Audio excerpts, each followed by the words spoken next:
ਕਲਮ ਦੀ ਗੱਲ ਕਰ ਰਹੇ ਨੇ ਕਿ ਜਿਹੜੇ ਪਰਿਵਾਰ ਨੇ ਸਾਲਟਾਂ ਦੀ ਲੜਾਈ ਵੀ ਲੜੀ ਹੈ, ਜਿਨ੍ਹਾਂ ਪਰਿਵਾਰਾਂ 'ਚੋਂ ਸ਼ਹੀਦੀਆਂ ਵੀ ਰਹੀਆਂ, ਜਿਨ੍ਹਾਂ ਪਰਿਵਾਰਾਂ ਦੇ ਵਿੱਚ ਜਪ ਤਪ ਬ੍ਰਹਮ ਗਿਆਨੀ ਸੰਤ ਬਾਬਾ ਜਰਨੈਲ ਸਿੰਘ ਜੀ ਖਾਲਸਾ ਭਿੰਡਰਾਂ ਵਾਲੇ ਆ, ਉਹਨਾਂ ਦੇ ਪੋਤਰੇ ਨੇ, ਤੇ ਸੰਤ ਕਰਤਾਰ ਸਿੰਘ ਜੀ ਖਾਲਸਾ ਭਿੰਡਰਾਂ ਵਾਲੇ ਤੋਂ ਉਹਨਾਂ ਦੇ ਪੋਤਰੇ ਨੇ।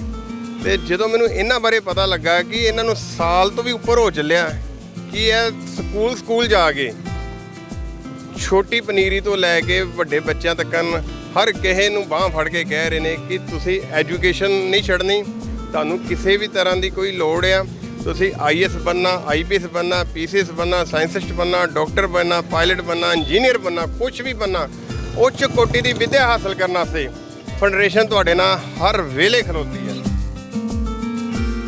ਮੇਰਾ ਥੋੜ੍ਹੇ ਦਿਨਾਂ ਤੋਂ ਇਹਨਾਂ ਦੇ ਨਾਲ ਵਾਰਤਾਲਾਪ ਚਾਲੂ ਹੋਇਆ ਤੇ ਮੈਨੂੰ ਕੱਲ੍ਹ ਹੀ ਪਰਸੋਂ ਪਤਾ ਲੱਗਾ ਹੈ ਕਿ ਇਹ ਖੁਦ ਅਮਰੀਕਾ ਤੋਂ ਸਿਟੀਜ਼ਨਸ਼ਿਪ ਨੇ। ਆਪ ਇਹ ਇਕੱਲੇ ਨੇ, ਸੰਤ ਕਰਤਾਰ ਸਿੰਘ ਜੀ ਖਾਲਸਾ ਭਿੰਡਰਾਂ ਦੇ ਪੋਤਰੇ ਇਕੱਲੇ ਨੇ ਆਪ।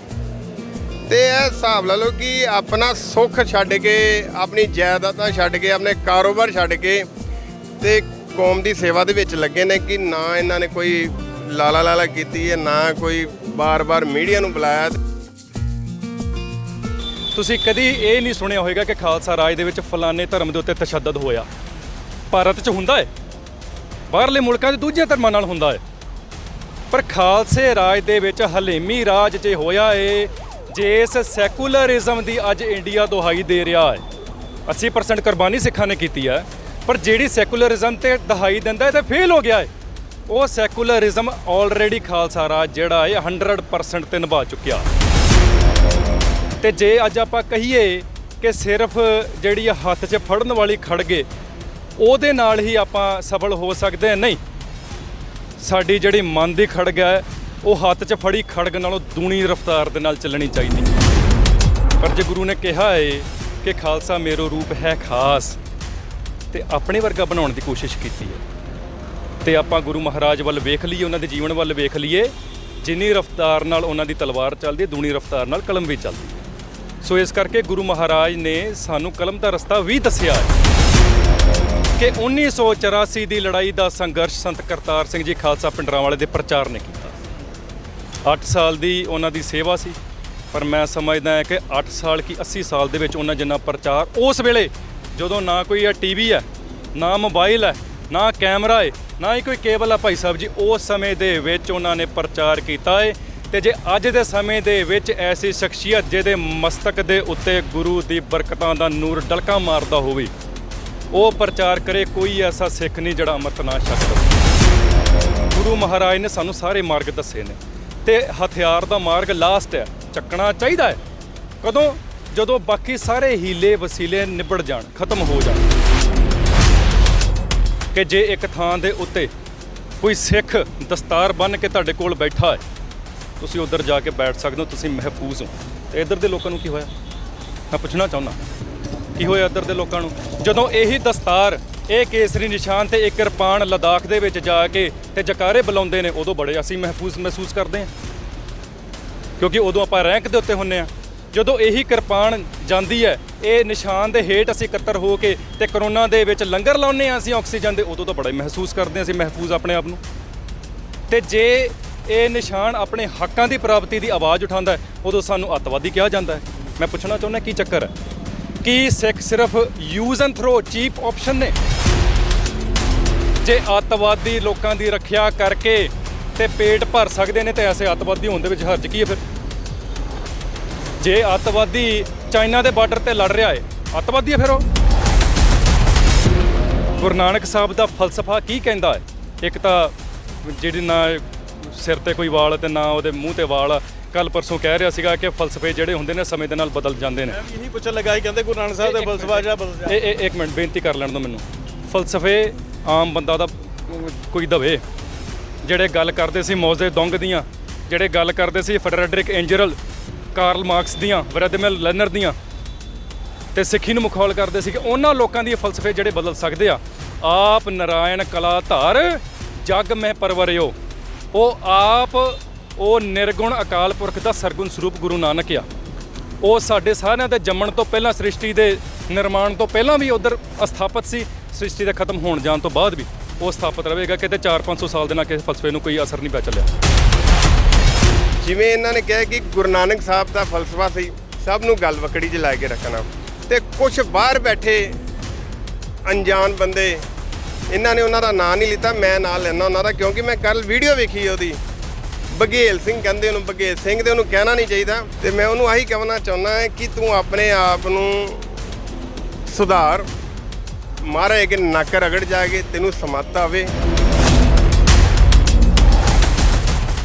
ਪੰਜਾਬ ਨੂੰ ਲੱਗ ਰਹੀ ਢਾਹ ਨੂੰ ਰੋਕਣ ਵਾਸਤੇ ਇੱਕ ਇੰਟਰਵਿਊ ਕੀਤਾ ਗਿਆ ਸੀਗਾ ਪੰਜਾਬੀ ਲੋਕ ਚੈਨਲ ਤੇ, ਜਿਸ ਵਿੱਚ ਕਲਮ ਦੀ ਤਾਕਤ ਦੱਸੀ ਗਈ ਸੀ, ਜਿਸ ਨੂੰ ਲੈ ਕੇ ਲਗਾਤਾਰ ਹੀ ਸਿੱਖ ਜਥੇਬੰਦੀਆਂ ਵੱਲੋਂ ਹੁਣ ਲਾਮਬੰਦ ਹੋਇਆ ਗਿਆ ਹੈ ਤੇ ਲਗਾਤਾਰ ਹੀ ਹੁਣ ਨੌਜਵਾਨਾਂ ਤੱਕ ਰੀਚ ਕੀਤੀ ਜਾ ਰਹੀ ਹੈ, ਮੁਲਾਕਾਤ ਕੀਤੀ ਜਾ ਰਹੀ ਹੈ, ਤਾਂ ਜੋ ਕਿ ਉਸ ਨੌਜਵਾਨਾਂ ਨੂੰ IPS PPS ਤਿਆਰ ਕੀਤਾ ਜਾ ਸਕੇ ਅਤੇ ਦਿੱਲੀ ਵੱਲ ਨੂੰ ਕੂਚ ਕੀਤਾ ਜਾਵੇ ਤੇ ਦਿੱਲੀ ਤੇ ਆਪਣਾ ਰਾਜ ਜਿਹੜਾ ਆ ਉਹ ਕਾਇਮ ਕੀਤਾ ਜਾ ਸਕੇ। ਭਾਜੀ ਸਾਡੇ ਨਾਲ ਮੌਜੂਦ ਨੇ, ਲਗਾਤਾਰ ਹੀ ਬਹੁਤ ਸਾਰੇ ਇੰਟਰਵਿਊ ਵੀ ਕੀਤੇ ਨੇ ਬੱਗਾ ਜੀ ਉਹਨਾਂ ਨਾਲ। ਬੱਗਾ ਜੀ, ਬੂਰ ਪੈਂਦਾ ਹੋਇਆ ਨਜ਼ਰ ਆ ਰਿਹਾ ਹੈ। ਬੇਸ਼ੱਕ ਸਾਲ ਪਹਿਲਾਂ ਤੋਂ ਹੀ ਬਹੁਤ ਸਾਰੇ ਕੰਮ ਹੋਣੇ ਸ਼ੁਰੂ ਹੋ ਗਏ ਸੀਗੇ, ਲੇਕਿਨ ਕਿਤੇ ਨਾ ਕਿਤੇ ਖੁਸ਼ੀ ਹੋ ਰਹੀ ਹੈ ਕਿ ਅੱਜ ਵੀਰ ਜੀ ਹੋਣਾ ਵੱਲੋਂ ਲਗਾਤਾਰ ਹੀ ਸਕੂਲਾਂ ਵਿੱਚ ਜਾਇਆ ਜਾ ਰਿਹਾ, IPS PPS ਤਿਆਰ ਕਰਨ ਦੀ ਕੋਸ਼ਿਸ਼ ਕੀਤੀ ਜਾ ਰਹੀ ਹੈ। ਕਿਸ ਤਰ੍ਹਾਂ ਵੇਖਦੇ ਹੋ? ਫਸਟ ਤੁਹਾਡਾ ਓਪੀਨੀਅਨ। ਵਾਹਿਗੁਰੂ ਜੀ ਕਾ ਖਾਲਸਾ, ਵਾਹਿਗੁਰੂ ਜੀ ਕੀ ਫਤਿਹ।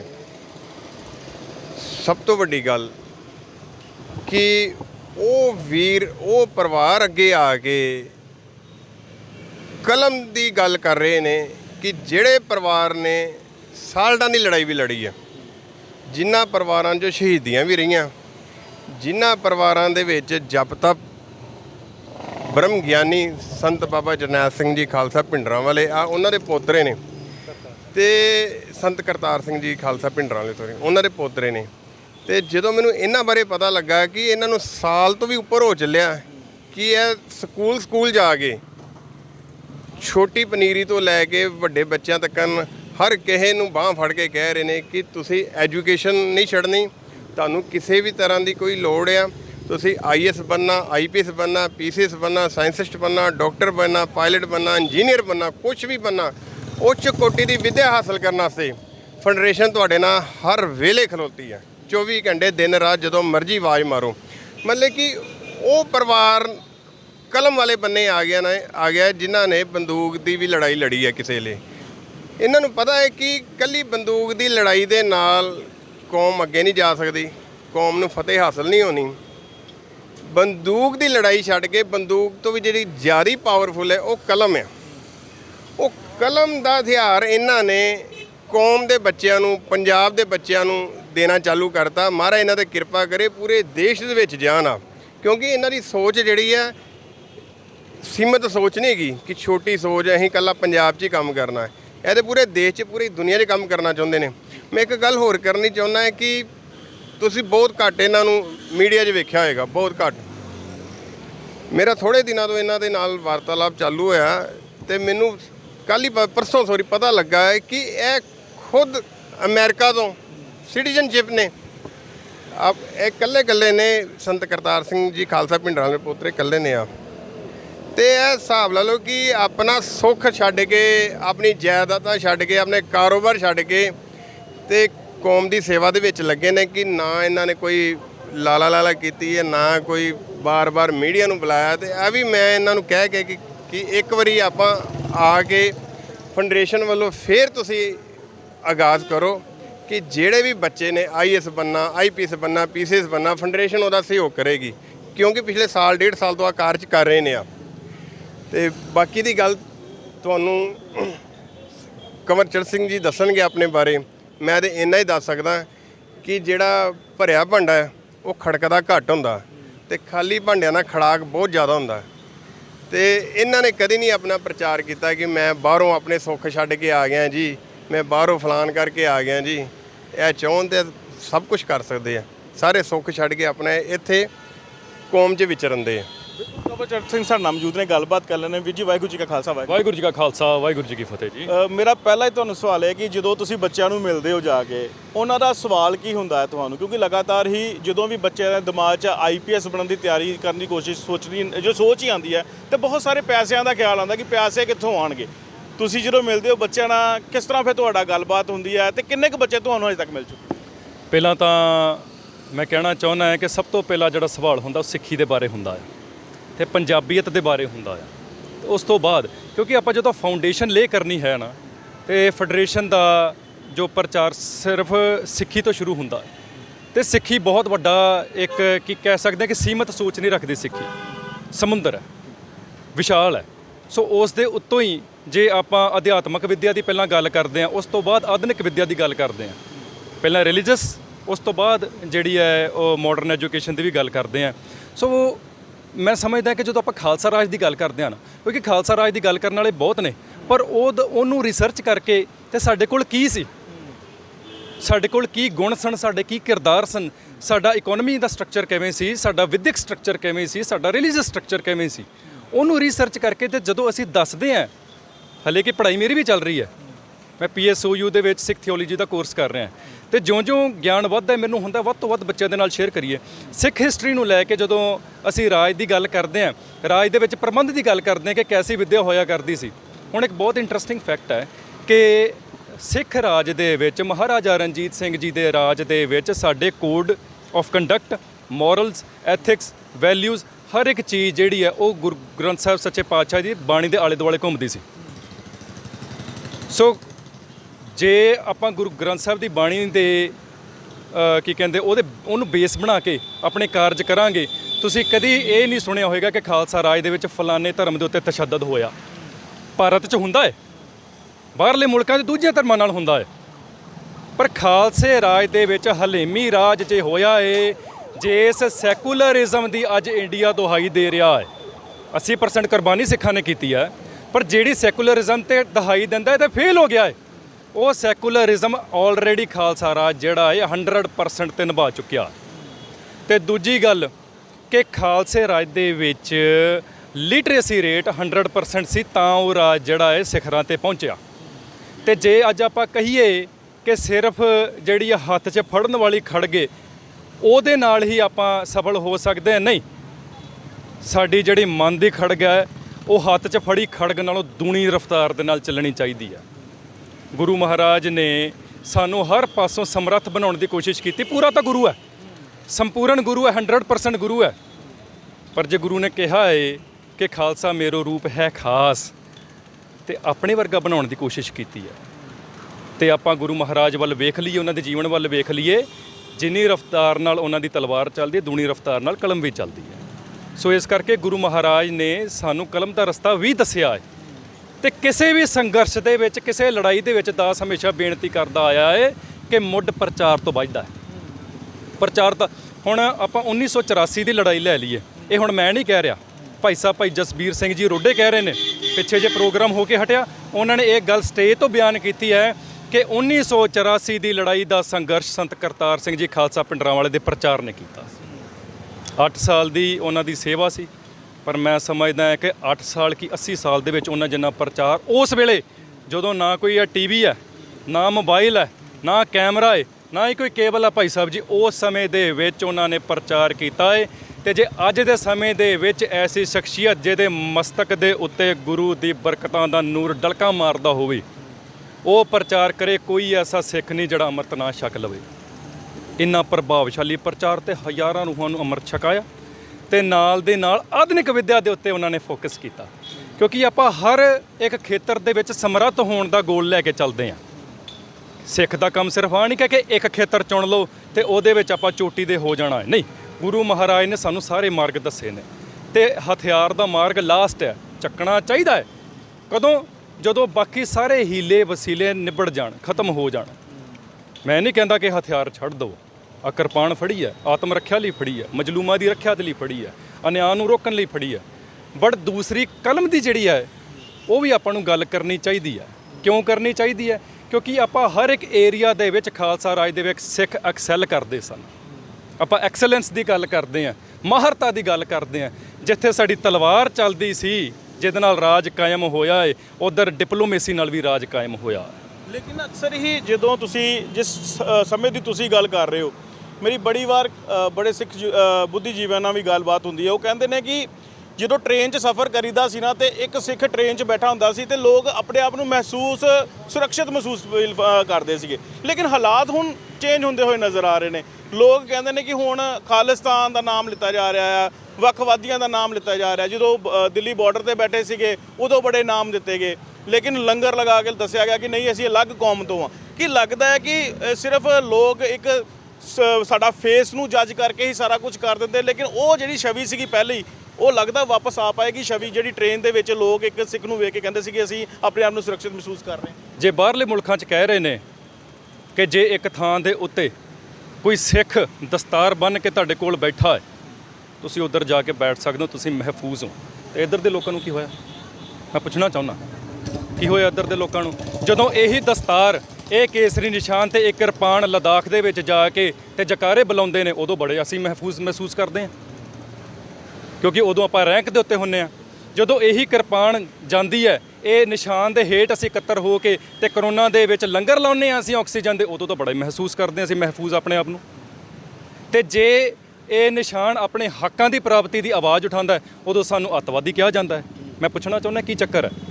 ਕੀ ਸਿੱਖ ਸਿਰਫ use and throw cheap option ਨੇ ਕਿ ਜਦੋਂ ਹਿੱਕਾਂ ਡਾਹ ਕੇ ਤੇ ਸਰਹੱਦਾਂ ਦੀ ਰਾਖੀ ਕਰਨੀ ਉਦੋਂ ਸਿੱਖ ਗਾ, ਜਦੋਂ ਲੰਗਰ ਵਰਤਾਉਣੇ ਨੇ, ਜਦੋਂ ਮਨੁੱਖਤਾ ਦੀ ਸੇਵਾ ਕਰਨੀ ਹੈ, ਸੈਕੂਲਰਿਜ਼ਮ ਦੀ ਗੱਲ ਹੋਣੀ ਹੋਈ ਹੈ, ਜਦੋਂ ਸੈਕੂਲਰਿਜ਼ਮ ਨਿਭਾਉਣਾ ਉਦੋਂ ਸਿੱਖ ਗਾ ਨੇ। ਪਰ 25-20 ਦੇ ਅਧੀਨ ਸਿੱਖ ਕੇਸ਼ਾਧਾਰੀ ਹਿੰਦੂ ਨੇ, ਉਹ ਹੱਕ ਆਪਾਂ ਦੇਣਾ ਨਹੀਂ। ਜਦੋਂ ਉਹ ਹੱਕ ਸਿੱਖ ਮੰਗਦੇ ਨੇ ਤੇ ਉਦੋਂ ਉਹਨਾਂ ਨੂੰ ਵੱਖਰੇ ਨਾਮਾਂ ਦੇ ਨਾਲ ਕੋਈ ਸੈਪਰੇਟਿਸਟ ਕਹਿ ਰਿਹਾ ਏ, ਕੋਈ ਟੈਰਰਿਸਟ ਕਹਿ ਰਿਹਾ ਏ। ਜੇ ਅੱਤਵਾਦੀ ਲੋਕਾਂ ਦੀ ਰੱਖਿਆ ਕਰਕੇ ਤੇ ਪੇਟ ਭਰ ਸਕਦੇ ਨੇ ਤੇ ਐਸੇ ਅੱਤਵਾਦੀ ਹੋਣ ਦੇ ਵਿੱਚ ਹਰਜ ਕੀ ਹੈ ਫਿਰ? ਜੇ ਅੱਤਵਾਦੀ ਚਾਈਨਾ ਦੇ ਬਾਰਡਰ ਤੇ ਲੜ ਰਿਹਾ ਏ, ਅੱਤਵਾਦੀ ਹੈ ਫਿਰ ਉਹ?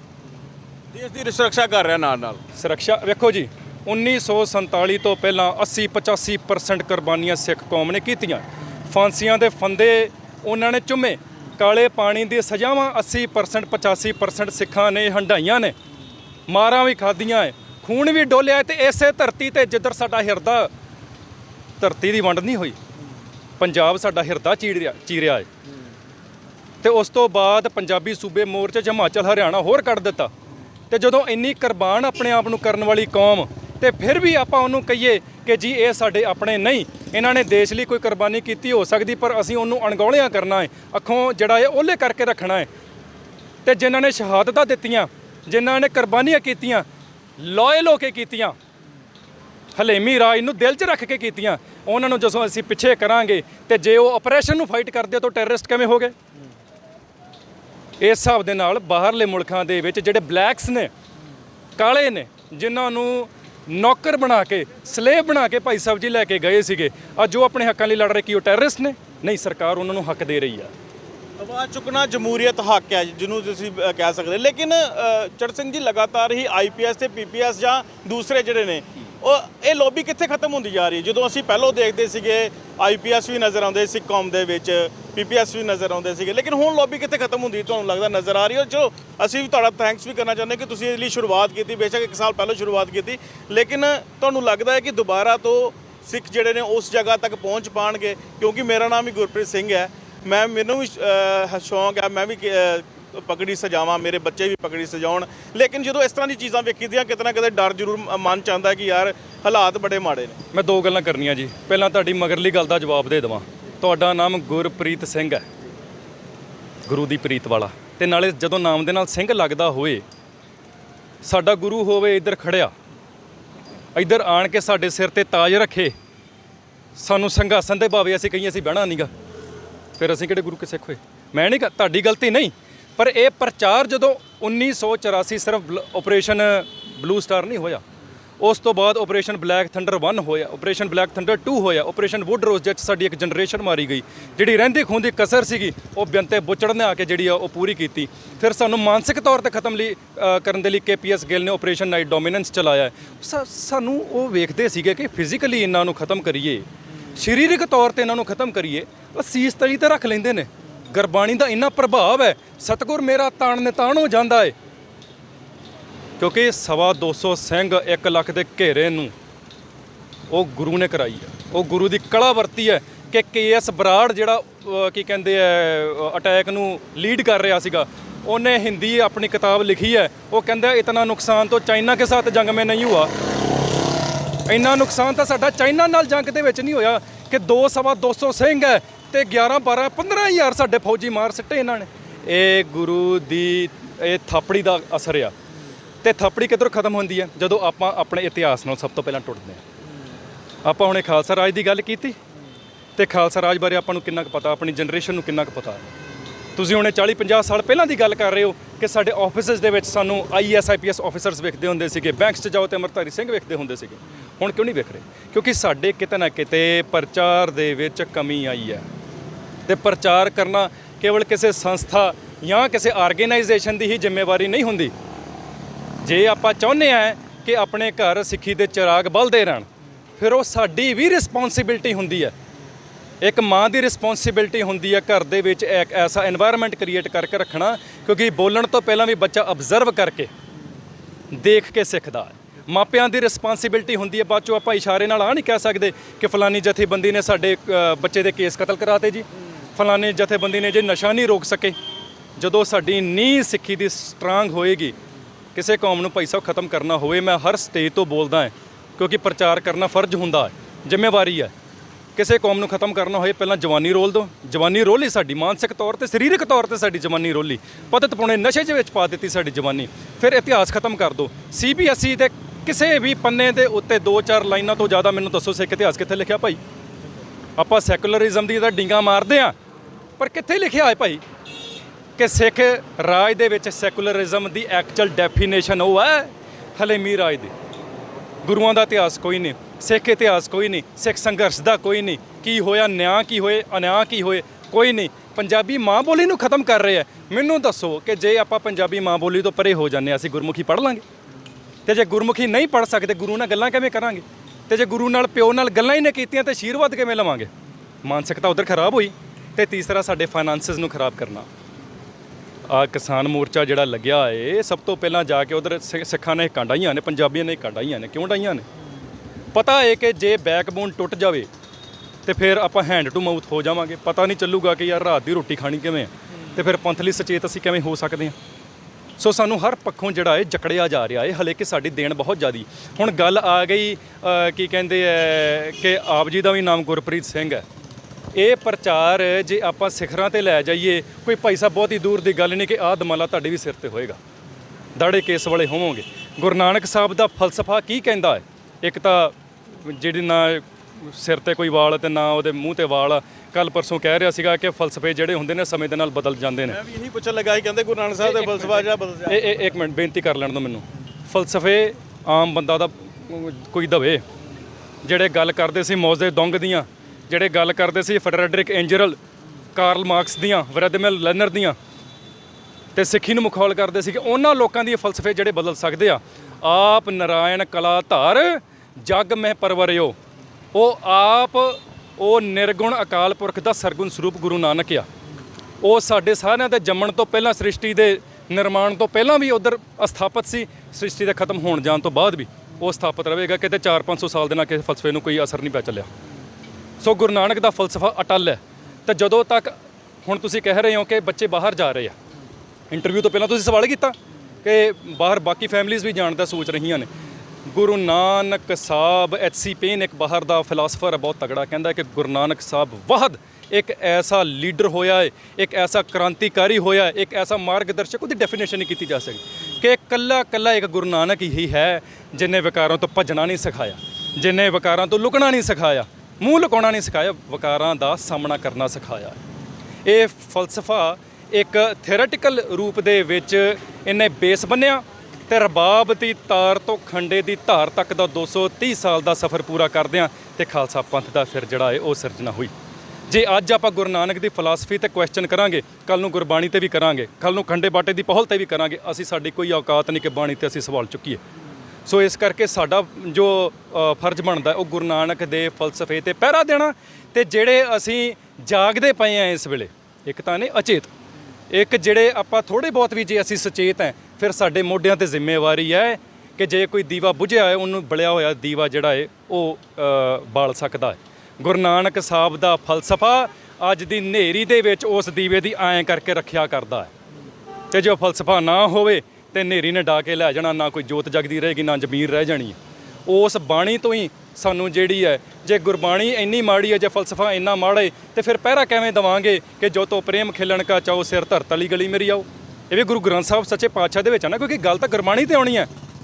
ਫਿਰ ਸੂਰਾ ਸੋ ਪਹਿਚਾਨੀਏ ਜੋ ਲਰਿਆ ਦੀਨ ਕੇ ਹੇਤ, ਪੁਰਜਾ ਪੁਰਜਾ ਕੱਟ ਮਰਿਆ ਕਬਹੂ ਨਾ ਛੱਡੇ ਖੇਤ। ਫਿਰ ਇਸ ਚੀਜ਼ ਤੇ ਅਸੀਂ ਪਹਿਰਾ, ਜੇ ਤੇ ਵਿਸ਼ਵਾਸ ਹੀ ਨਾ ਹੋਏਗਾ ਫਿਰ ਪਹਿਰਾ ਨਾ ਦੇਵਾਂਗੇ।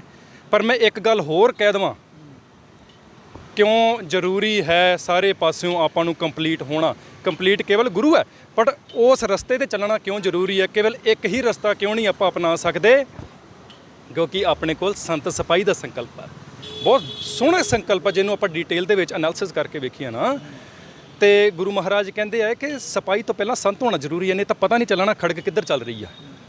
ਬਾਬਰ ਸਿਪਾਹੀ ਸੀ ਤੇ ਉਹਦੀ ਖੜਗ ਦਾ ਪਤਾ ਨਹੀਂ ਸੀ ਲੱਗਦਾ ਕਿ ਮਜਲੂਮਾਂ ਤੇ ਵੀ ਚੱਲੀ ਜਾਂਦੀ ਸੀ, ਚੰਗੀਆਂ ਮਾੜੀਆਂ ਸਭ ਤੇ ਚੱਲੀ ਜਾਂਦੀ ਸੀ।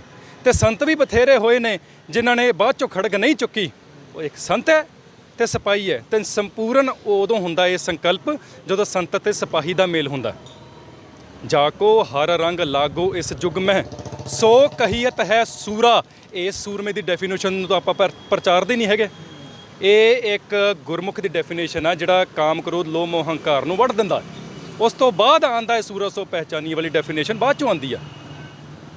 ਮੈਂ ਅੰਗਾਂ ਦੀ ਗੱਲ ਨਹੀਂ ਕਰ ਰਿਹਾ, ਮੈਂ ਸੰਕਲਪ ਦੀ ਗੱਲ ਕਰ ਰਿਹਾ। ਸੰਤ ਤੇ ਸਿਪਾਹੀ ਜਦੋਂ ਮਨ ਸਥਿਰ ਹੋਏਗਾ, ਫਿਰ ਆਪਾਂ ਗੁਰੂ ਗੋਬਿੰਦ ਸਿੰਘ ਮਹਾਰਾਜ ਸੱਚੇ ਪਾਤਸ਼ਾਹ ਜੀ ਦੇ ਹੁਕਮਾਂ ਤੇ ਪਹਿਰਾ ਦੇ ਸਕਦੇ ਹਾਂ, ਰਹਿਤ ਹੋ ਸਕਦੀ ਹੈ। ਫਿਰ ਆਪਾਂ ਜੇ ਲੋੜ ਪਵੇ, ਚੁਕਾਰ ਅਜ਼ ਹਮ ਹਲੀਤੇ ਦਰਗੁਜ਼ਸਤ, ਹਲਾਲ ਅਸਤ ਬਰਦਨ ਬਾ ਸ਼ਮਸ਼ੀਰ ਦਸਤ, ਗੁਰੂ ਮਹਾਰਾਜ ਨੇ ਆਪਣੇ ਜ਼ਫਰਨਾਮੇ ਦੇ ਵਿੱਚ ਲਿਖਿਆ। ਫਿਰ ਸ਼ਮਸ਼ੀਰ ਚੁੱਕਣੀ ਹੈ। ਪਹਿਲਾਂ ਆਪਣੇ ਆਪ ਨੂੰ ਹਰ ਪਾਸਿਓਂ ਆਪਾਂ ਸਿਕਿਉਰ ਕਰਨਾ ਹੈ, ਹਰ ਪਾਸਿਓਂ ਸਮਰੱਥ ਬਣਾਉਣ ਦੀ ਕੋਸ਼ਿਸ਼ ਕਰਨੀ ਹੈ। ਇਸ ਕਰਕੇ ਜਿੱਥੇ ਹੁਣ ਆਪਾਂ ਵੇਖਦੇ ਆਏ ਕਿ ਸਕੂਲਾਂ ਦੇ ਵਿੱਚ ਆਧੁਨਿਕ ਵਿੱਦਿਆ ਤੇ ਦਿੱਤੀ ਜਾ ਰਹੀ, ਸਾਡਾ ਫਰਜ਼ ਬਣਦਾ ਹੈ, ਜਿਹੜੇ ਹੁਣ ਫੈਡਰੇਸ਼ਨ ਵੀ ਸੁਰਜੀਤ ਹੋਈ ਹੈ, ਜਿਹੜੇ ਫੈਡਰੇਸ਼ਨ ਦੇ ਨਾਲ ਸਿੰਘ ਚੱਲਦੇ ਪਏ ਨੇ, ਕਿਸੇ ਲੀਡਰ ਦਾ ਪ੍ਰਚਾਰ ਨਹੀਂ ਕਰਨਾ, ਕਿਸੇ ਅਦਾਕਾਰ ਦਾ, ਕਿਸੇ ਕਲਾਕਾਰ ਦਾ, ਕਿਸੇ ਢੋਂਗੀ ਦਾ ਪ੍ਰਚਾਰ ਨਹੀਂ ਕਰਨਾ। ਠੀਕ ਹੈ, ਪ੍ਰਚਾਰ ਕਿਹਦਾ ਕਰਨਾ? ਜੇ ਇਹ ਸਾਰੀਆਂ ਚੀਜ਼ਾਂ ਤੇ ਗੁਰਬਾਣੀ ਦਾ ਪ੍ਰਚਾਰ ਕਰਨਾ, ਗੁਰੂ ਮਹਾਰਾਜ ਦੇ ਇਸੇ ਫਲਸਫੇ ਦਾ, ਜਿਹੜਾ ਉਹ ਬਾਹਰ ਬੈਠਾ ਬੰਦਾ ਜਿਹਨੂੰ ਕੋਈ ਦੁੱਕੀ ਨਹੀਂ ਪਤਾ ਗੁਰਬਾਣੀ ਬਾਰੇ ਤੇ ਉਹ ਗਲਤ ਬੋਲ ਰਿਹਾ, ਅਸੀਂ ਉਸ ਫਲਸਫੇ ਦਾ ਐਕਚੁਅਲੀ ਪ੍ਰਚਾਰ ਕਰਨਾ ਚਾਹੁੰਦੇ ਹਾਂ ਕਿ ਸਾਡਾ ਬੇਸ ਸਟਰੋਂਗ ਹੋਵੇ। ਜੇ ਨੀਹਾਂ ਦੇ ਵਿੱਚ ਕੋਈ ਮਜ਼ਬੂਤੀ ਨਾ ਹੋਵੇ ਤੇ ਇੱਕ ਮੰਜ਼ਿਲ ਵੀ ਟਿਕ ਨਹੀਂ ਸਕਦੀ। ਸਿੱਖਾਂ ਦੇ ਬੇਸ ਆ, ਜੇ ਸਿੱਖ ਕੌਮ ਇਮਾਰਤ ਆ ਨਾ, ਤੇ ਨੀਹਾਂ ਗੁਰਬਾਣੀ ਨੇ, ਬੇਸ ਗੁਰਬਾਣੀ ਹੈ। ਸ਼੍ਰੀ ਮੁਖ ਵਾਕ ਭਣਿਓ ਗਰੀਬ ਨਿਵਾਜ, ਆਪਾਂ ਟੌਪ ਤੋਂ ਸ਼ੁਰੂ ਕਰੋ। ਸ਼੍ਰੀ ਮੁਖ ਵਾਕ ਭਣਿਓ ਗਰੀਬ ਨਿਵਾਜ, ਸ਼ਸਤਰਨ ਕੇ ਅਧੀਨ ਹੈ ਰਾਜ, ਰਾਜ ਬਿਨਾ ਨਾ ਧਰਮ ਚਲੇ ਹੈ, ਧਰਮ ਬਿਨਾ ਸਭ ਦਲੇ ਮਲੇ ਹੈ। ਇੱਧਰੋਂ ਸ਼ੁਰੂ ਕਰਨਾ ਪੈਣਾ, ਧਰਮ ਬਿਨਾ ਸਭ ਦਲੇ ਮਲੇ ਹੈ। ਤੇ ਜੇ ਦਲਿਆਂ ਮਲਿਆਂ ਨੂੰ ਆਪਾਂ ਸਿੱਧਾ ਕਹਿ ਦਈਏ ਕਿ ਆਪਾਂ ਸ਼ਸਤਰ ਚੁੱਕ ਲੈਣੇ ਆ, ਨਹੀਂ, ਇੰਜ ਗੱਲ ਨਹੀਂ ਬਣੇਗੀ। ਸੰਤ ਤੇ ਸਿਪਾਹੀ ਦੇ ਸੰਕਲਪ ਨੂੰ ਪਹਿਲਾਂ ਸਮਝਣਾ ਪਏਗਾ। ਇਸ ਕਰਕੇ ਬੱਚਿਆਂ ਨੂੰ ਜਿੱਥੇ ਆਧੁਨਿਕ ਵਿੱਦਿਆ ਸਕੂਲ ਆਲਰੇਡੀ ਪੜ੍ਹਾ ਰਹੇ ਨੇ, ਪਰ ਸਾਡਾ ਹੁਣ ਫਰਜ਼ ਬਣਦਾ ਏ ਕਿ ਸਿੱਖੀ ਇਤਿਹਾਸ, ਗੁਰੂਆਂ ਦਾ ਇਤਿਹਾਸ, ਪੰਜਾਬ ਦਾ ਇਤਿਹਾਸ, ਅਸੀਂ ਕਿੱਧਰੋਂ ਆਏ ਹਾਂ। ਖਾਲਸਾ ਰਾਜ ਦੀ ਗੱਲ ਕਰਦੇ ਹਾਂ, ਉਹਦੇ ਕਿਰਦਾਰ ਕੀ ਸੀ, ਉਹਦੇ ਐਲੀਮੈਂਟ ਕੀ ਸੀ ਜਿਹਦੇ ਕਾਰਨ ਉਹ ਸਕਸੈਸਫੁਲ ਹੋਇਆ, ਉਸ ਚੀਜ਼ ਦਾ ਪ੍ਰਚਾਰ ਕਰਨ ਦੀ ਲੋੜ ਹੈ। ਤੇ ਗੁਰਬਾਣੀ ਜਿਹੜੇ ਆ ਬੱਚਿਆਂ ਦੇ ਦਿਲਾਂ ਦੇ ਵਿੱਚ ਘਰ ਕਰਨ ਦੀ ਲੋੜ ਹੈ।